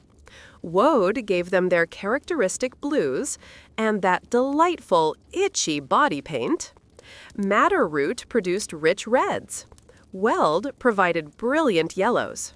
Imagine garments that were not just functional, but also adorned with intricate patterns, stripes, and checks. This wasn't mass production. Every thread, every dye, every weave was the result of immense labor and skill. Women, in particular, were the masters of this craft, transforming raw fibers into clothing, blankets, and tapestries. The drabness you might assume of the Iron Age is often just a trick of time. In reality, their world could be surprisingly vibrant, a stark contrast to the mud and smoke. You'd see yourself clothed in these carefully crafted, colorful fabrics, perhaps only then realizing the true effort behind every stitch. All right, so you've survived the day's toil. Now, what do you do for fun? When you weren't actively fighting for survival, the primary pastime, and a vital social and political event, was feasting and drinking. Imagine a smoky, crowded roundhouse, roaring fire at the center, the air thick with the smell of roasting meat and fermented grain. There would be copious amounts of meat, hunks of bread, and endless flagons of weak ale and potent mead. This wasn't just a party, it was a complex social ritual. A chance for chieftains to display their wealth and generosity, for warriors to boast of their exploits, for stories to be told, and for alliances to be solidified or subtly undermined. You'd be expected to participate, to drink, to eat, and to listen, and probably to try and avoid offending anyone while doing so. Your modern concept of a quiet night in with Netflix would be utterly alien. Here, communal celebration was the glue that held society together. In a world without books, without mass media, storytelling and poetry were paramount. Bards and poets were not just entertainers, they were highly respected figures, the living libraries of their culture. They preserved history, myths, genealogies, and laws through long, epic tales of heroes, gods, and ancient battles. Imagine sitting by the fire, the flickering light illuminating the rapt faces, as a bard recites a saga that lasts for hours, if not days. This was your primary form of news, education, and distraction. It taught moral lessons, reinforced cultural values, and connected people to their past. You'd be utterly reliant on these oral traditions, struggling to follow the complex narratives in a language you didn't understand. Your craving for immediate information, for curated content, would go unfulfilled. Here, knowledge was a performance, a shared experience, remembered and revered. And what would accompany these epic tales? Music, of course. Lyres and harps were common, their plucked strings providing a haunting, melodious accompaniment to the bard's recitations. Imagine the resonant, wooden tones filling the smoky hut, a balm to the harshness of daily life. Then there was the carnix, a large, intimidating war horn, often topped with a stylized boar's head, its deep, guttural sound both musical and terrifying, designed to inspire allies and strike fear into enemies. Pipes and flutes, made from bone or wood, would provide simpler melodies for enjoyment and dancing. Music wasn't just for entertainment, it was woven into rituals, into warfare, and into the very fabric of daily life. You'd be surrounded by sounds that evoked ancient landscapes, fierce battles, and the quiet contemplation of a spiritual world. Your playlists would be utterly useless here. When not feasting, fighting, or listening to epic poems, entertainment also came in the form of games and sports. These weren't always gentle pastimes. Chariot racing, though probably for the elite warriors, was a thrilling and dangerous spectacle. Wrestling, racing, and other physical contests were common, designed to hone warrior skills, display strength, and foster competition. Imagine the sheer physicality, the raw strength and agility on display. Board games, such as Branduff, a form of toff similar to chess, provided intellectual challenge and a chance for strategic thinking. These games weren't just about passing the time, they were reflections of their society, tests of prowess, courage, and cunning, all designed to keep minds and bodies sharp, or simply to relieve the relentless boredom before the next raid, the next harvest, or the next inevitable conflict. You'd find your video games sadly lacking in real-world application here. All right, let's assume you've miraculously adapted to the smells and the rough living. Now, try to communicate. You, dear listener, speak a modern language, rooted in Anglo-Saxon, Norman French, and a smattering of Latin and Greek. The Celts spoke entirely different tongues.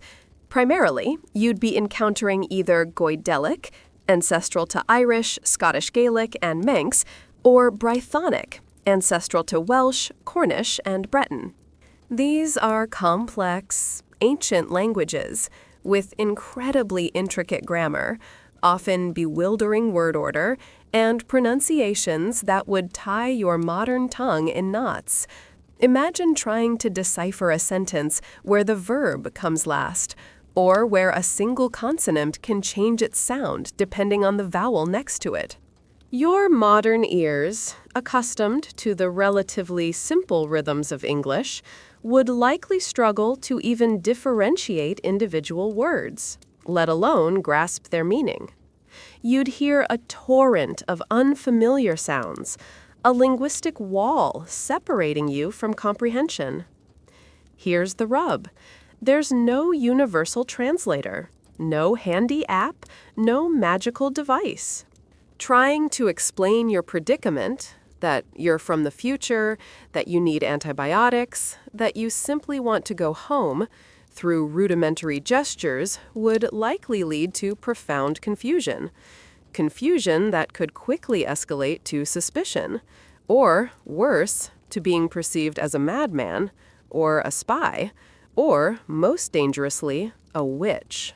How do you convey concepts like antibiotics, or personal space, or the internet, to people who have no frame of reference for such things? The impossibility of effective communication would be crushing. You wouldn't understand warnings, commands, or even simple questions. You'd be perpetually in the dark, unable to articulate your needs or understand the demands placed upon you. Every interaction would be a high-stakes guessing game. Adding to your linguistic woes is the general lack of a widespread written language. While some inscriptions existed, Ogham in Ireland, or Greek and Latin letters used for trade with the Romans, there was no extensive literary tradition among the Iron Age Celts. The Druids, in particular, famously forbade the writing down of their sacred knowledge, preferring to transmit it orally, ensuring its exclusivity and fostering prodigious feats of memory. This means history, law, myths, and knowledge were entirely oral, passed from person to person, generation to generation. It was fluid, prone to embellishment, and vulnerable to loss. Your reliance on external devices, books, the internet, instruction manuals, would leave you utterly clueless. You couldn't even point to a word in a dictionary. You'd be an illiterate in a world of spoken lore, unable to access the very foundations of their knowledge. And this linguistic and cultural void is a recipe for disaster. A simple misinterpretation, a clumsy gesture, a facial expression misunderstood could easily lead to accusations of disrespect, of theft, or even of witchcraft. You'd be completely unaware of the intricate cultural nuances that govern their social interactions. What's a polite greeting? What's an unforgivable insult? You wouldn't know. You'd be an unwitting social gaffe machine, constantly offending, constantly misinterpreting. The potential for ending up as a human sacrifice because you accidentally insulted a minor deity, or because your weird behavior was deemed an ill omen, would be a very real, very terrifying possibility. Your inability to communicate, to explain yourself, would leave you entirely at the mercy of their assumptions, and those assumptions would likely be fatal. You'd probably just smile at the wrong person, and that would be enough. So, you need to get somewhere? A different village? To the sacred grove? To escape? Well, get ready for an intimate relationship with the ground, because your own 2 feet would be your primary, and often only, mode of travel. There are no paved roads, remember? Just rutted tracks, mud, forest paths, and unforgiving mountains. You'd be walking everywhere, over rough, uneven terrain in all weather conditions. And those comfortable, supportive sneakers you're wearing? Gone, replaced by basic leather coverings, maybe a simple hide wrapped around your foot. No arch support, no cushioning, just direct contact with every sharp stone and muddy puddle. The sheer exhaustion of covering even short distances would be profound. Your body, accustomed to cars, buses, and elevators, would protest vehemently. Every muscle would ache, every joint would complain. Your daily step count would be off the charts, but your morale would be in the dirt. For heavier loads, or perhaps if you were part of a chieftain's retinue, you might get to ride in a wagon or a cart. But don't picture a smooth, air-conditioned ride. These were wooden wheels, often solid discs, with absolutely no suspension. Every rock, every rut, every bump in the road would be transmitted directly to your spine. It would be a jarring, teeth-rattling experience, likely leaving you bruised and sore. Pulled by oxen or hardy horses, these vehicles were incredibly slow. A journey that might take you an hour by car would take an entire day or several days by cart. And they were unreliable. Wheels would break, axles would snap, animals would become lame, frequently, especially on those delightful Iron Age tracks. You'd spend as much time pushing, pulling, and repairing as you would actually moving. Your concept of efficient travel would be utterly shattered by the sheer, grinding reality of it. Horses were a valuable commodity, primarily for the elite and the warriors. These weren't the majestic, towering steeds of modern equestrian shows. They were typically smaller, hardy conies, well-suited to the rugged terrain. Riding one might seem like an escape from walking, but it came with its own set of discomforts. No stirrups, for instance. That was a much later invention. So riding was more difficult, less stable, and far more physically demanding. Imagine trying to stay balanced on a moving animal without stirrups for hours on end. You'd be sore in places you didn't know existed. Horses were too valuable, too essential for warfare and status, to be used for casual travel by the common person. So, unless you were a chieftain or a formidable warrior, your chances of riding one were slim to none. And even then, it would be a bumpy, uncomfortable, and potentially dangerous experience. For crossing rivers, lakes, or coastal raiding, boats were essential. The most common would be the currach, or currach, a light, maneuverable vessel made of animal hides stretched over a wooden frame. Imagine trying to navigate one of these delicate crafts, feeling every ripple of the water, knowing that a single sharp rock could puncture your hull and send you into the icy depths. Then there were dugout canoes, simply carved from a single tree trunk, stable but slow and heavy. Navigation was entirely by local knowledge. River currents, prominent landmarks, the direction of the wind. No maps, no GPS, just the innate wisdom of experienced boatmen. And luck. Lots and lots of luck. Whether for trade or for raid, every journey by water would be a high-stakes venture, fraught with danger, reliant on primitive technology and immense skill. You, with your penchant for cruise ships and ferries, would find yourself utterly out of your depth. Literally. All right, so you need something. A new tunic, a better spearhead.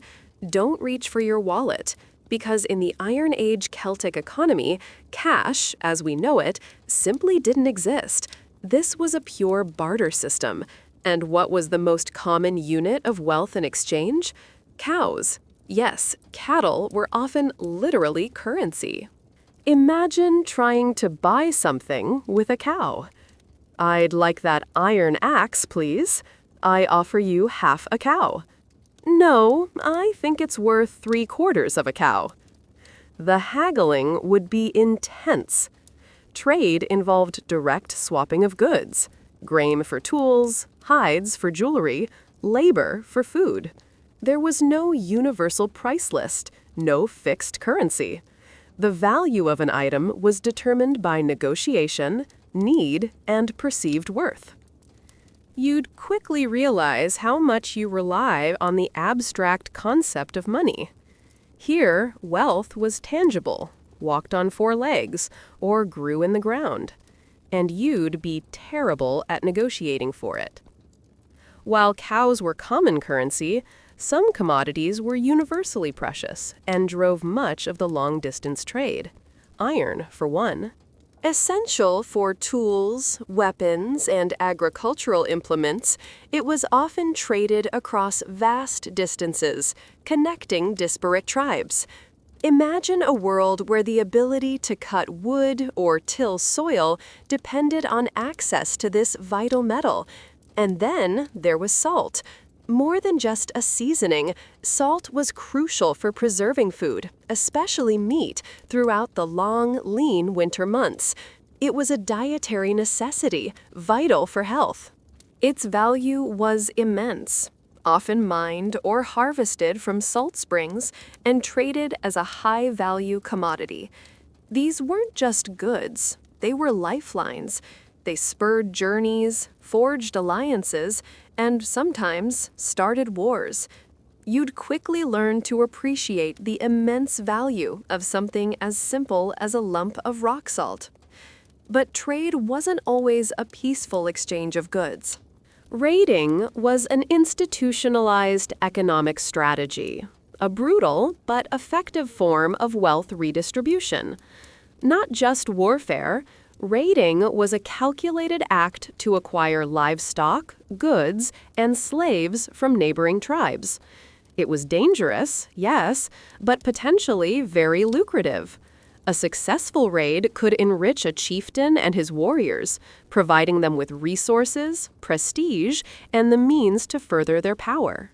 Imagine living in a constant state of vigilance, knowing that your accumulated wealth, your cattle, your grain, your very people, could be targeted by a raiding party at any moment. It blurred the lines between economy and warfare, making them often indistinguishable.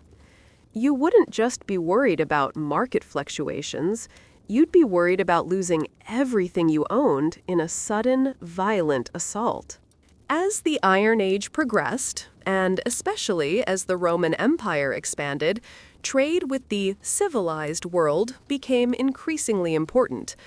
Celts would import luxury goods they couldn't produce themselves: fine wine from Roman vineyards, olive oil for cooking and lamps, exquisite pottery, and other exotic items. In return, they would export raw materials and resources: slaves captured in battle, animal hides, tin from Britain, lead, and furs. This trade wasn't just economic. It was a conduit for cultural diffusion. Roman goods and ideas began to seep into Celtic society, subtly influencing their art, their customs, and their way of life. It was a gradual, often insidious influence that would ultimately lead to the collision of civilizations.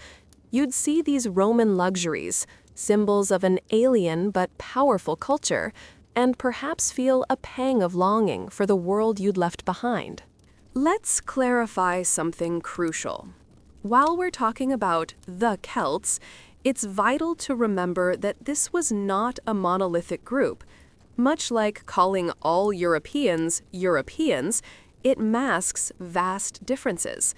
The experience of a Celt in Gaul, modern-day France, would be distinct from that of a Briton in the misty islands of Britain, or a Galatian in distant Anatolia. There were significant variances in customs, in dialects, even within the Goidelic and Brythonic branches, and even in appearance. Some tribes were known for their fierce warrior culture, others for their artistic prowess, others for their agricultural output. Your hypothetical journey of misery would differ depending on which unfortunate region you landed in. A Gaul might seem more directly warlike, a Briton more insular. The specifics of your discomfort would be regionally distinct, but the underlying misery, fear, and lack of modern amenities would be universally applicable. Beyond the broad geographic distinctions, there were innumerable tribal differences. Each tribe had its own chieftain, its own specific traditions, its own interpretation of shared cultural elements, and, crucially, its own set of long-standing enemies. The landscape of Celtic Europe was a constantly shifting mosaic of alliances and animosities. One tribe might be your staunch ally this year and your bitter enemy the next. Betrayal was a constant threat, and loyalty was often conditional. This means your reception as an outsider could vary wildly. You might be welcomed, albeit with suspicion, by one tribe, and instantly killed or enslaved by the next, simply because you stumbled across their territory in the wrong place at the wrong time. Navigating this intricate web of intertribal politics without language or context would be a suicidal endeavor. You'd be a diplomatic incident waiting to happen.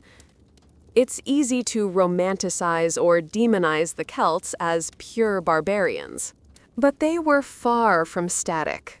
Like any vibrant culture, they were constantly engaged in cultural diffusion and borrowing. They absorbed influences from the Greeks, the Etruscans, and, particularly as the Roman Empire expanded, from the Romans themselves. They weren't isolated, unchanging relics. They adapted. They incorporated new ideas, technologies, and art forms, selectively weaving them into their own cultural fabric. A Celtic craftsman might adopt a Roman technique for metalworking or a Roman style for pottery, while still imbuing it with their distinctive Latin aesthetic. The pure Celt you might envision from fantasy novels is a romanticized myth. These were dynamic, adaptive people, capable of remarkable ingenuity and synthesis. This means the specific type of misery you experience might be subtly influenced by their latest cultural appropriation. Ultimately, this rich tapestry of Celtic cultures faced an unstoppable force, the Roman Empire. The legions eventually rolled over most Celtic lands, bringing with them roads, cities, law, and a vastly different way of life. For many Celtic tribes, the choice was stark: assimilation or annihilation. Some integrated into the Roman system, their cultures gradually blending and eventually disappearing under the weight of Romanization. Others fought fiercely, often to their bitter end, their resistance immortalized and often demonized in Roman accounts.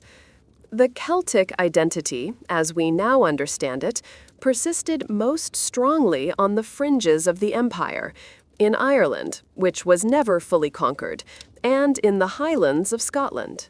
So even if you survived your hypothetical day, your longer-term future and the future of your adopted people would be profoundly shaped by the relentless march of Roman conquest. It was a cultural and existential reckoning. So, what did the so-called civilized world, specifically the Romans, think of the Celts? Well, let's just say it wasn't flattering. For the Romans, Celts were the quintessential barbarians. Uncivilized, wild, unpredictable, and often terrifyingly fierce. Roman propaganda, a masterclass in dehumanization, emphasized their savagery, their enormous size, often exaggerated, their strange customs, like painting themselves with woad, and their terrifying battle charges. It was all a useful narrative for justifying conquest. How could Rome bring order and peace to the world if these wild, unruly tribes were allowed to run rampant? They were portrayed as an antithesis to Roman order, a chaotic force that needed to be tamed, for their own good, of course. You'd be living among people described as barely human, a stark contrast to your modern, politically correct sensibilities. Our primary source for many of these accounts comes from none other than Julius Caesar himself, in his famed commentaries on the Gallic War. But let's be clear, this wasn't an objective historical treatise. It was a biased field report, written by a general who needed to justify his ambitious conquests, boost his own image, and demonstrate the formidable nature of his enemies, making his victories all the more impressive. Caesar provided detailed accounts of the Gallic tribes, their leaders, their internal squabbles, and their impressive military tactics. He recognized their formidable nature, their courage, and their occasional ingenuity. But ultimately, he presented them as inferior, lacking the discipline and organizational prowess of the Romans. You'd be seeing the world through the eyes of the people he conquered, knowing that their fate was sealed by a historian with an agenda. And then there's the infamous Wicker Man. Accounts from Roman authors like Caesar and Strabo described massive human sacrifices, where victims were allegedly placed inside giant effigies woven from wicker and then set on fire. This image has haunted our imagination ever since. While likely greatly exaggerated for sensational effect, the Romans loved a good horror story about their enemies. These accounts tapped into existing fears and whispers about Celtic religious practices. It was a powerful piece of propaganda designed to demonize the Celts, to portray them as monstrous and barbaric, thus further justifying Roman conquest and the imposition of civilization. Imagine trying to argue with that narrative. Actually, Senator, we mostly just threw things in bogs, and it wasn't always humans. You'd be part of a culture defined by its most brutal and often exaggerated aspects. From the Roman perspective, their conquest of Celtic lands was a civilizing mission. They were bringing roads, cities, aqueducts, law and order to a chaotic, undeveloped world. They were introducing superior agricultural methods, more sophisticated military tactics, and the blessings of Pax Romana. But this civilizing mission came at an immense cost. It meant the destruction of indigenous Celtic cultures, the suppression of their languages, the forced displacement of populations, and the ultimate erasure of many distinct Celtic identities under the relentless, homogenizing weight of the empire. The Romans saw you as a project, a barbarian waiting to be made Roman. You'd be on the receiving end of this imposition, witnessing the slow, inexorable erosion of the very culture you were now trying to survive in. It was progress, yes, but progress delivered with an iron fist. All right, let's revisit the unsettling topic of headhunting, because it's not just a footnote, it's a central, chilling aspect of Celtic warrior culture.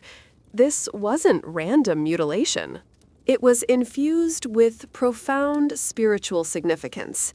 The Celts believed that the head housed the soul, the essence of an individual. By taking an enemy's head, you weren't just claiming a trophy, you were stealing their power, their spirit, their very identity.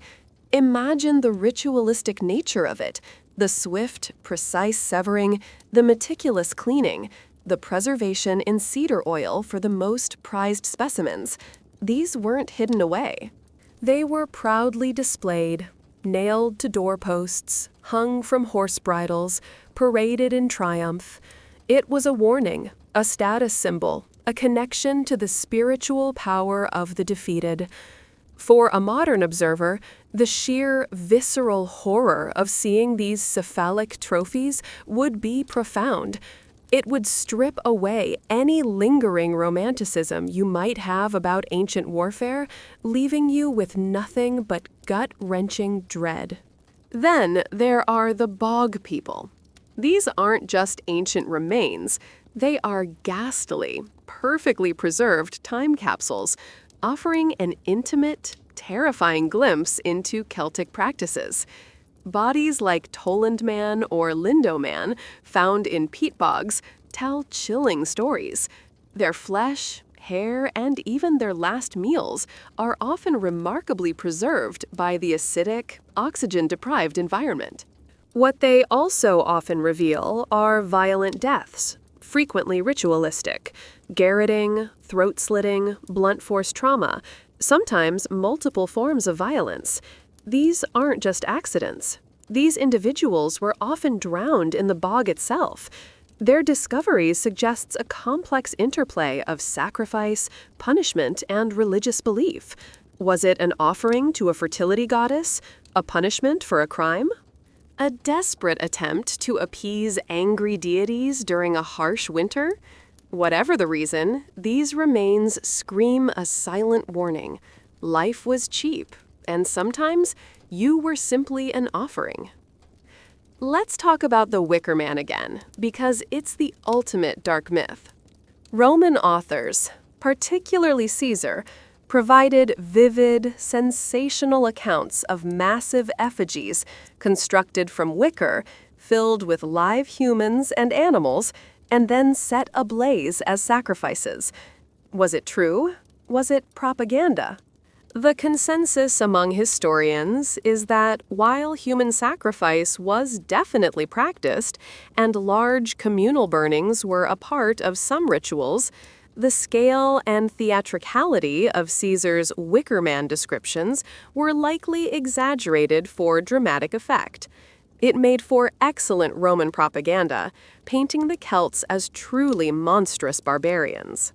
However, the psychological impact of such rituals, even if smaller in scale, on both the participants and the victims, would be immense. The sheer terror, the absolute powerlessness, the communal act of taking a human life for divine appeasement, it's a chilling thought. You'd be living in a world where such a spectacle, real or imagined, cast a long, terrifying shadow. Now, let's bring it back to you. Why would you be a prime candidate for this special treatment? Your weird clothes, your strange language, your general incompetence at basic survival skills.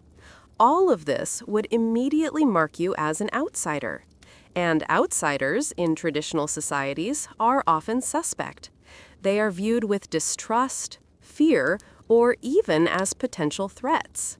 They don't have kin to protect them. They don't know the customs. They don't worship the local gods in the prescribed manner. And sometimes, my dear listener, outsiders make for convenient offerings. If the crops failed, if a pestilence swept through, if the chieftain needed a powerful omen, who better to offer up to the capricious gods than the strange, confused person who just wandered in from nowhere? The ultimate dark joke. You came to learn about history, you stayed as a ritual offering. A rather delicious, soft, thoroughly confused ritual offering. Let's drill down into the invisible enemies. Your modern brain understands microbiology, germ theory. The Celts? Not so much. They had no concept of bacteria, viruses, or parasites. But these unseen killers were everywhere, a constant, pervasive threat. Contaminated water sources, spoiled food, open wounds, lack of hygiene, and close living quarters. It was a perfect storm for infectious diseases. Dysentery, typhoid, smallpox, measles, influenza, tuberculosis. These were not historical footnotes. They were rampant, deadly realities that decimated populations. And then there were the parasites, roundworms, tapeworms, flukes, and all their delightful friends would take up residence in your gut, slowly sapping your strength, causing chronic discomfort, and making you even more susceptible to other illnesses. You'd be battling an invisible army that your modern medicine cabinet could wipe out with a single pill. Here, you're utterly defenseless. Life in the Iron Age was physically demanding. Every day was a workout, and injuries were incredibly common, from simple sprains and strains to cuts, lacerations, and broken bones. And these weren't minor inconveniences. A fracture, a dislocation, often set poorly, if at all, could lead to chronic pain, permanent disability, or even a deadly infection. Imagine living with a poorly mended limb, constantly aching, constantly limiting your ability to contribute. Arthritis and other degenerative conditions were also rampant, a direct result of a lifetime of hard labor, cold, and dampness. Your body, accustomed to comfortable shoes, ergonomic chairs, and immediate pain relief, would be screaming in protest. Every step would be a challenge, every movement an effort. You'd live with a constant backdrop of low-level pain, occasionally punctuated by acute, excruciating agony. And when you inevitably got sick or injured, what would be the treatment? You'd be looking at a terrifying blend of herbalism, superstition, and procedures that would make your modern skin crawl. Herbalism, yes, some effective remedies, but many based purely on superstition or ineffective trial and error. Bloodletting, a popular but often counterproductive remedy across ancient cultures, would likely be performed for various ailments, further weakening your already fragile system. And then, for the truly desperate, there was trepanning, drilling holes in the skull. This was likely done for spiritual reasons, to release evil spirits or relieve pressure, but it was a procedure with an incredibly high mortality rate. Imagine enduring such a procedure, without anesthetic, with unsterilized tools, knowing that your chances of survival were slim. The sheer agony of receiving ancient medical care would be a trauma in itself, often worse than the ailment it sought to cure. Beyond the physical, there's the psychological. The constant violence, the pervasive threat of death, famine, and disease, the sheer hardship of daily life, all of this would take an immense, cumulative mental toll. Your modern mind, accustomed to safety nets, emotional support, and the ability to process trauma, would simply break. There was no concept of mental health in the Iron Age, no therapy for trauma, no understanding of depression or anxiety. If you exhibited signs of mental distress, withdrawal, paranoia, profound sadness, you'd likely just be considered mad, perhaps possessed by spirits, and left to suffer. Or worse, ostracized. You'd be unable to articulate your feelings, unable to seek help, trapped in a relentless cycle of physical and psychological misery. Your mind, just like your body, would be utterly unprepared for this assault. Let's talk about food, or rather, the terrifying lack of it. In the Iron Age, life hinged precariously on a few staple crops: barley, wheat, oats. A single crop failure, caused by a relentless drought, an unexpected flood, a devastating pest infestation, or a pervasive blight, could spell utter disaster. There were no global supply chains to bail you out, no emergency food aid. If your local harvest failed, your community faced mass starvation. Imagine watching your crops wither and die in the fields, knowing that every withered stalk represented less food for your family, less food for your community. The grim reality of relying on the capricious whims of nature for every morsel of sustenance would be a constant, gnawing anxiety. Your modern reliance on abundant, varied, and easily accessible food would be a distant, impossible dream. Even in good years, periods of food scarcity were regular occurrences. The hungry gap in spring, when last year's stores were dwindling and new crops weren't yet ready, pushed people to the brink. During these lean times, desperate measures were common: eating bark, roots, whatever meager wild provisions could be found, even if they offered little nutritional value. Imagine the gnawing hunger, the constant aching in your stomach, the lethargy that permeates every fiber of your being. Then there was the difficult, heartbreaking choice. Do you eat your precious seed corn now, to survive today, or do you save it for planting, risking starvation, but ensuring a harvest next year? These were the choices that defined survival, brutal decisions made under the shadow of death. You'd learn the true meaning of hunger, a primal, all-consuming force you'd never experienced. As if nature wasn't enough of a threat, human conflict made food scarcity even worse. War and raiding were not just about territory or power, they were often about resources. Raiders would specifically target food stores and livestock, carrying off or destroying what they couldn't take. Armies, whether your own or an enemy's, would forage through the land, stripping areas bare of food, leaving nothing for the civilian population.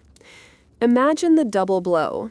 Your crops already struggling, then an enemy force sweeps through, taking what little you have left.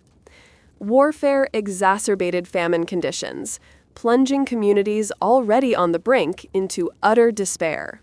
You'd not only fear the sword, you'd fear the empty granary, knowing that a raiding party could sentence your family to starvation as surely as a blade. And it wasn't just about getting enough calories. The lack of variety in the Iron Age diet led to chronic vitamin and mineral deficiencies. Scurvy from lack of vitamin C, rickets from insufficient vitamin D, anemia from iron deficiency. These were common conditions that weakened the population, making everyone more susceptible to disease and less able to perform hard labor. Your bones would ache, your skin would be sallow, your energy levels would plummet. You'd experience a kind of profound, systemic weakness that went beyond just being hungry. Chronic malnutrition meant you were never truly healthy, always operating at a deficit, constantly fighting off ailments your body couldn't properly combat. You'd be living proof that humans can survive on very little, but thrive on even less. All right, let's venture into the wilderness, shall we? Because it's not just pretty trees and babbling brooks here. It's home to apex predators, and they are not your friendly neighbor's golden retriever.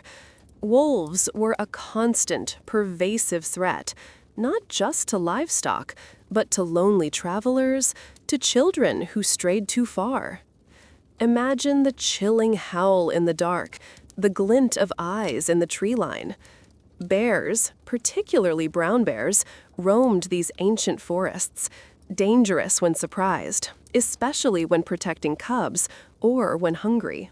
And then there's the wild boar, aggressive, powerful, with razor-sharp tusks, and incredibly territorial.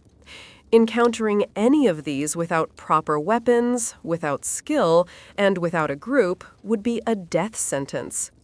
Your modern fear of a spider would seem utterly quaint next to the primal terror induced by a charging boar or a pack of hungry wolves. These weren't animals to be admired from afar. They were powerful forces of nature, and you were firmly on their menu. Below the majestic predators, there's a whole other layer of creeping, crawling discomfort. Reptiles and amphibians. Vipers, for instance, venomous snakes, often camouflaged in tall grass or leaf litter, waiting to deliver a nasty surprise that could result in agonizing pain, paralysis, or even death, far from any help. Frogs, toads, newts, largely harmless, but probably seen with superstition, their slimy forms evoking a primeval disgust. Imagine reaching for firewood and finding a coiled viper, or worse, waking up to discover a slithery, cold friend in your sleeping mat. Your skin would crawl. Your modern aversion to anything that moves without legs or with too many legs would be constantly triggered. Every step through the undergrowth, every reach into a dark corner would be a gamble, a test of your nerve against the unseen, often venomous residents of the wild. And now for the true horror, the insects and pests, the tiny tormentors who relentlessly assault your senses and health. Mosquitoes, in buzzing clouds, aren't just annoying. They are carriers of malaria, encephalitis, and other diseases that your immune system hasn't seen in millennia. Ticks, silent and persistent, embedding themselves in your flesh, transmitting Lyme disease and other tick-borne illnesses that would leave you with chronic pain and debilitating fatigue. Fleas, lice, bedbugs, your constant companions, causing incessant itching, discomfort, and spreading disease among the close-knit community. The incessant buzzing, biting, and crawling would drive a modern person absolutely insane. You'd find yourself constantly scratching, constantly uncomfortable, constantly fighting off invisible enemies that infest your clothing, your hair, and your very home. Sleep would be a restless battle against the relentless onslaught of tiny, blood-sucking horrors. Beyond the living creatures, the environment itself was a killer. The unseen dangers of the wilderness would be everywhere. Quicksand, lurking innocently beneath a thin layer of vegetation, ready to swallow you whole. Bogs, those deceptive wetlands, not just home to ancient secrets, but also capable of trapping and consuming the unwary. Getting lost in dense, trackless forests would be terrifyingly easy, especially without a compass, a map, or a way to call for help. Slipping on treacherous, moss-covered paths, falling into hidden ravines, or being caught in sudden flash floods in mountainous terrain, these were all daily risks. There were no emergency services, no rescue teams, no friendly park rangers. Just you, your meager skills, and your fate. The wilderness wasn't a place of serene beauty. It was a vast, indifferent, and utterly treacherous killing field, waiting for you to make a single mistake. If you manage to survive the spring, summer, and autumn, prepare for the true test, winter. This isn't your picturesque, cozy holiday card winter. This is the long, cold, and deadly wait. No central heating, no insulated homes. Just a smoky fire that barely warms the immediate vicinity, and thin walls of mud and wattle that let in every draft. Imagine the bitter cold seeping into your bones, the pervasive dampness that never seems to leave your clothes or your hut, the constant shivering. Food supplies, already precarious, would be severely limited, as fresh food was scarce. Every calorie would be precious, every log on the fire a vital lifeline. The constant threat of hypothermia, frostbite, and starvation would hang over every single day.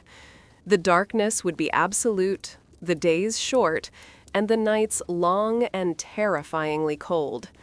You'd live in a state of suspended animation, simply enduring, counting down the days until the blessed return of spring, hoping you have enough left to survive. When spring finally arrives, don't celebrate too quickly. While it signals the end of winter's worst, it ushers in its own set of miseries. This is the muddy season. Tracks and paths turn into impassable quagmires, sucking at your feet, making travel arduous and slow.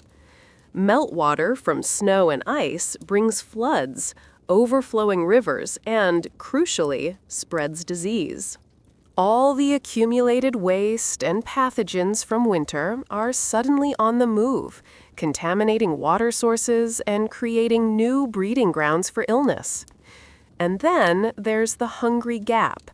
This is the period after winter stores have run out, but before new crops are ready for harvest. It's a time of profound scarcity, pushing people to the brink of starvation, their bodies already weakened by winter. Spring might bring the promise of new life, but it also brings renewed struggle, disease, and the lingering threat of hunger. Summer, the time of warmth and plenty, right? Well, not exactly. Summer brought its own brutal challenges. Heat waves could lead to devastating droughts, destroying crops, drying up vital water sources, and making the land barren. Imagine watching your precious fields turn to dust under a relentless sun, knowing that another famine looms. Forest fires, fueled by dry conditions and lightning strikes, were a constant, terrifying danger, capable of wiping out entire settlements and vast swaths of forest. And summer was also the primary season for warfare and raiding. Longer days, better travel conditions, and the need for resources made it prime time for tribal conflicts. So, even as the sun beat down, you'd live under the double threat of natural disaster and human violence, adding another layer of terror to your already precarious existence. Autumn. A brief respite, a frantic flurry of activity. This was the time for the desperate scramble to bring in the harvest, to gather every last grain and root, knowing your survival depended on it. Animals would be slaughtered for winter provisions, their meat preserved with salt and smoke. Firewood would be collected and stacked, shelters repaired, and preparations made for the inevitable harshness of winter. It was a brief period of relative plenty, a final burst of energy before the land went dormant. But it was always overshadowed by the impending cold, the lurking threat of famine, and the knowledge that the cycle of survival, relentless and unforgiving, was about to repeat itself. You'd feel the weight of this annual struggle, the relentless ebb and flow of nature, and the chilling certainty that the coming months would once again test your very will to live. In a world without extensive written texts, the spoken word held immense power. Bards, philid, poets, and senchaitha, storytellers, historians, were not just entertainers. They were the living libraries of Celtic society. These highly trained professionals memorized vast amounts of lore, genealogies tracing family lines back generations, intricate laws, complex myths, epic histories of battles and heroes. Their word was law. Their memory was the archive, the only record of the past and the guide for the present. Imagine the dedication, the sheer mental discipline required to hold entire cultural narratives in your head. They were revered, feared, and respected, holding immense social influence.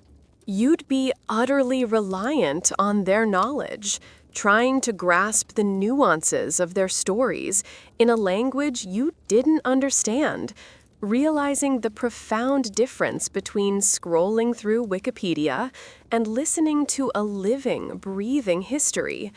But this reliance on oral tradition came with a profound fragility. Knowledge could be lost with the death of a single person, especially a prominent bard or druid. Stories changed over time, evolving with each telling, adapting to new circumstances, or simply being embellished for dramatic effect. There was no single, definitive historical record, no authoritative text to consult. Just layers of tradition, interpretation, and memory constantly shifting. Imagine the anxiety of knowing that your entire cultural heritage could be forgotten with a lost generation or a catastrophic event. Your modern reliance on meticulously documented, verifiable facts would feel utterly alien here. You'd live in a fluid, mythic past, where truth was often intertwined with legend, and history was less about dates and more about stories. The educational system of the Celts, particularly for the Druids, was entirely based on rote learning and oral transmission. Imagine years, sometimes decades, of memorization, often in secluded settings, absorbing vast amounts of information without ever writing a single word down.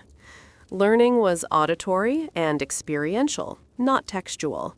It required an incredible capacity for memory and a different way of thinking. Your reliance on external devices, books, computers, the internet, for almost all your knowledge would leave you utterly clueless here. You wouldn't just be illiterate in their language, you'd be incapable of their mode of learning. Your brain, trained to outsource memory to technology, would be a blithering mess, unable to function in a world where memory was power. You'd be the intellectual equivalent of a smartphone with no battery. Beyond mere information, storytelling served a crucial social function. It united the community, reinforcing shared cultural values, moral codes, and collective identity. It provided entertainment, education, and a vital sense of belonging. The communal act of listening to stories, sharing myths, and reliving heroic deeds created strong bonds. For you, the lack of this profound social function would mean profound isolation. You couldn't participate, couldn't understand, couldn't share in these foundational experiences. You'd be an observer, an outsider, cut off from the very essence of their social fabric. Your modern life, with its individualistic entertainment consumption, would leave you entirely unprepared for the immersive, communal, and vital role of oral tradition. You'd be lonely, even in a crowded roundhouse. Let's talk about the very real, very terrifying possibility that your day with the Celts might end in the ultimate loss of freedom: slavery. Who became a slave? Everyone and anyone, if circumstances dictated. Prisoners of war were the most common source, their defeat in battle sealing their grim fate. People could also be sold into slavery for debt, a desperate measure to pay off obligations. Children of slaves inherited their parents' status. A common person, displaced by war, captured by raiders, or simply falling on hard times, could find themselves in this terrifying position. It was a constant, terrifying possibility for anyone in a vulnerable position. Your modern concept of human rights and dignity would be utterly irrelevant. You, as an outsider, alone and without kin, would be a prime candidate for this brutal fate. The daily life of a slave was one of unrelenting toil, hardship, and deprivation. You would be forced into heavy field labor, working from dawn till dusk every single day. Domestic service, mining, construction, whatever tasks were deemed necessary by your owner. There was no pay, no rights, just commands. Your food would be meager, your shelter inadequate, and the constant threat of violence or further degradation would hang over your head. You'd be stripped of your identity, your past, and your future, reduced to a mere tool. Imagine the physical exhaustion, the constant fear, the utter hopelessness. Your modern aversion to even mild inconvenience would be a cruel joke in the face of such absolute, brutal servitude. Every movement, every breath would be under the watchful eye of your owner. Slaves were not just labor, they were a valuable commodity. A market for human flesh existed, with slaves being traded within and between tribes. They were also a grim export, sold to Romans or other groups, becoming part of a wider ancient economy. Imagine being valued, not for your intelligence or your personality, but for your physical strength, your ability to reproduce, or simply for the price you could fetch at market. Your life held monetary, not intrinsic value. This brutal commodification of human beings would be a constant, chilling reminder that your existence was not your own, and your fate was entirely in the hands of others. The thought of being bought and sold like an animal would be utterly abhorrent to your modern sensibilities. And escape? For a slave in Iron Age Celtic society, it was a near impossibility. Where would you go? You'd have no knowledge of the land, no language to communicate, no resources to sustain yourself.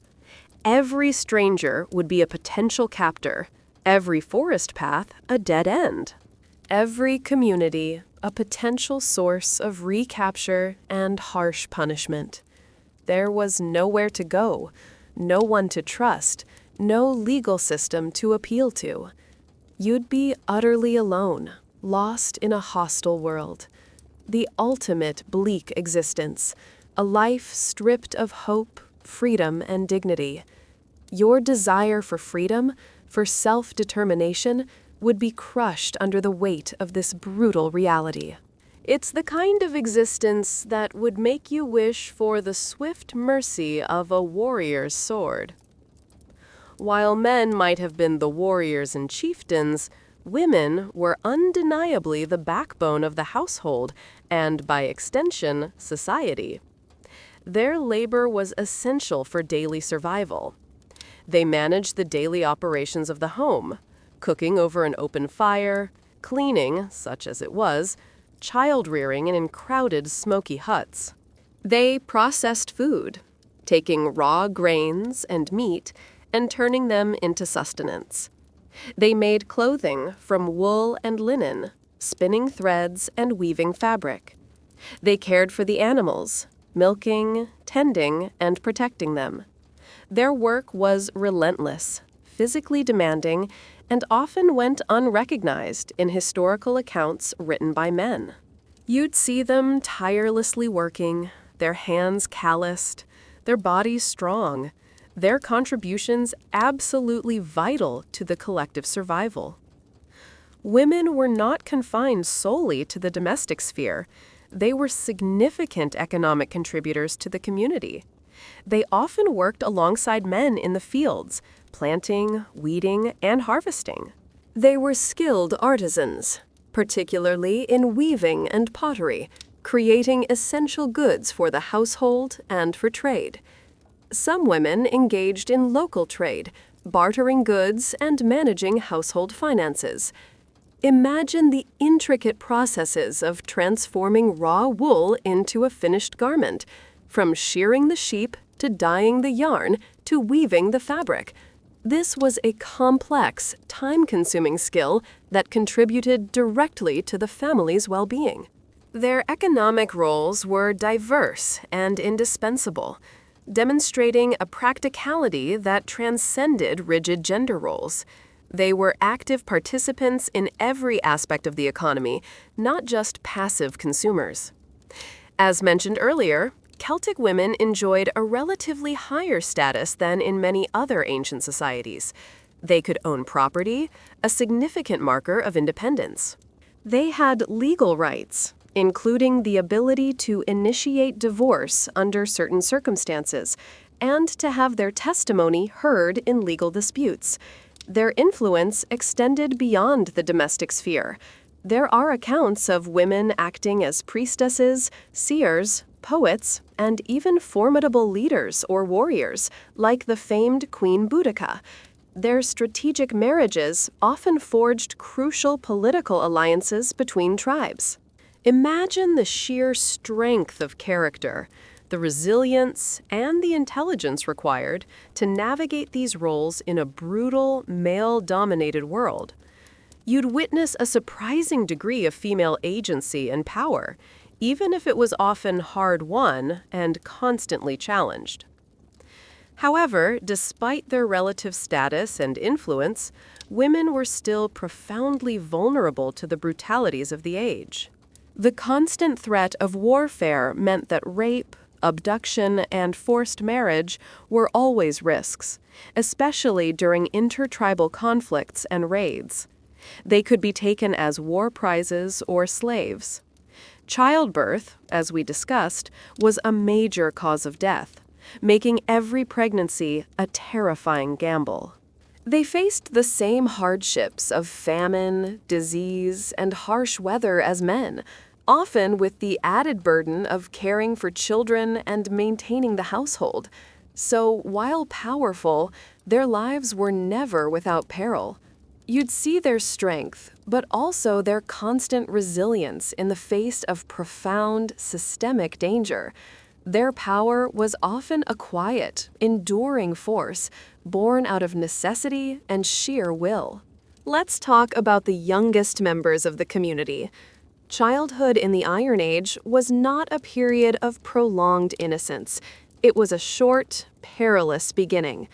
High infant mortality rates meant that many, perhaps even most, children simply didn't survive to see their first birthday, let alone reach adulthood. Disease, malnutrition, accidental injury, and the sheer lack of medical care ensured that survival itself was an achievement. Imagine the constant heartbreak of families, the stoic acceptance of loss. Childhood was not a time for leisure. It was a swift descent into the realities of adulthood, a race against the odds to survive long enough to contribute. You'd witness a stark pragmatism around life and death that would shock your modern, protected sensibilities. There were no schools as we know them, no formal classrooms, no curriculum development. Children learned by doing, by observation, by imitation. From a very young age, they were integrated into the daily activities of the household and community. Boys would learn hunting skills, farming techniques, and eventually the arts of warfare, often through play that mimicked adult activities. Girls learned domestic skills, foraging for edible plants, crafts like spinning and weaving, and child rearing by helping with younger siblings. Play wasn't just for fun, it was often preparation for survival. Your modern concept of dedicated play spaces, of academic learning divorced from practical application, would be utterly alien here. Every lesson was a survival lesson, every chore a vital skill. The transition from child to adult was swift and often marked by formal rites of passage. These ceremonies, or challenges, would signify a young person's readiness to take on adult responsibilities, to contribute fully to the community, and to participate in warfare or marriage. For boys, this might involve a public display of hunting prowess, martial skill, or bravery. For girls, it might involve demonstrating competence in household skills or spiritual rites. These weren't graduations, they were profound transitions, leaving little room for adolescent angst or extended periods of self-discovery. You were a child, then you were an adult, with all the accompanying duties and dangers. The idea of an extended adolescence would be an incomprehensible luxury. And finally, the lack of child-friendly everything. No mass-produced toys, beyond simple homemade dolls or carved animals. No books, no television, no dedicated playgrounds. Children were miniature adults, expected to contribute to the collective survival, to pull their weight from a very young age. Their games were often reflections of adult life, preparing them for hunting, fighting, and caring for the household. Your modern concept of childhood, a protected, playful, and educational period, would be utterly alien and irrelevant in the Iron Age. You'd see resilience, seriousness, and a profound lack of frivolousness in the children. They were survivors in training, every moment a lesson in the harsh realities of their world. You'd probably just annoy them with your questions and your inability to do anything useful. In the Iron Age, life expectancy was brutally short, often averaging around 30 to 40 years. To reach old age, to see your 50s or even 60s, was an incredibly rare and respected feat.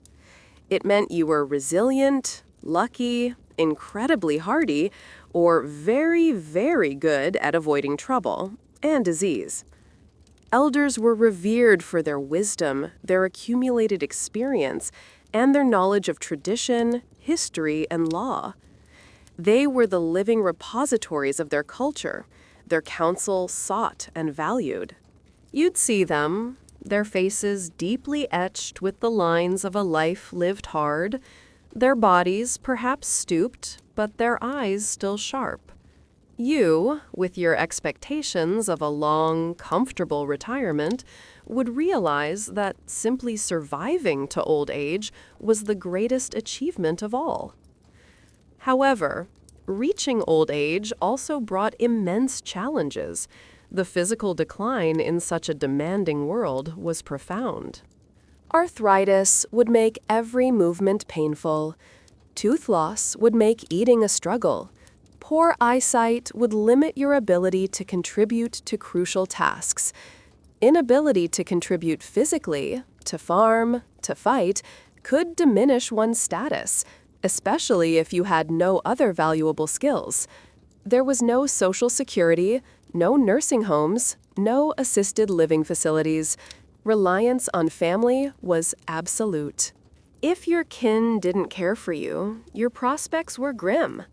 You'd witness the brutal reality of an aging body in a world that demanded constant physical exertion. Your fear of a wobbly knee or a bit of back pain would seem trivial in comparison.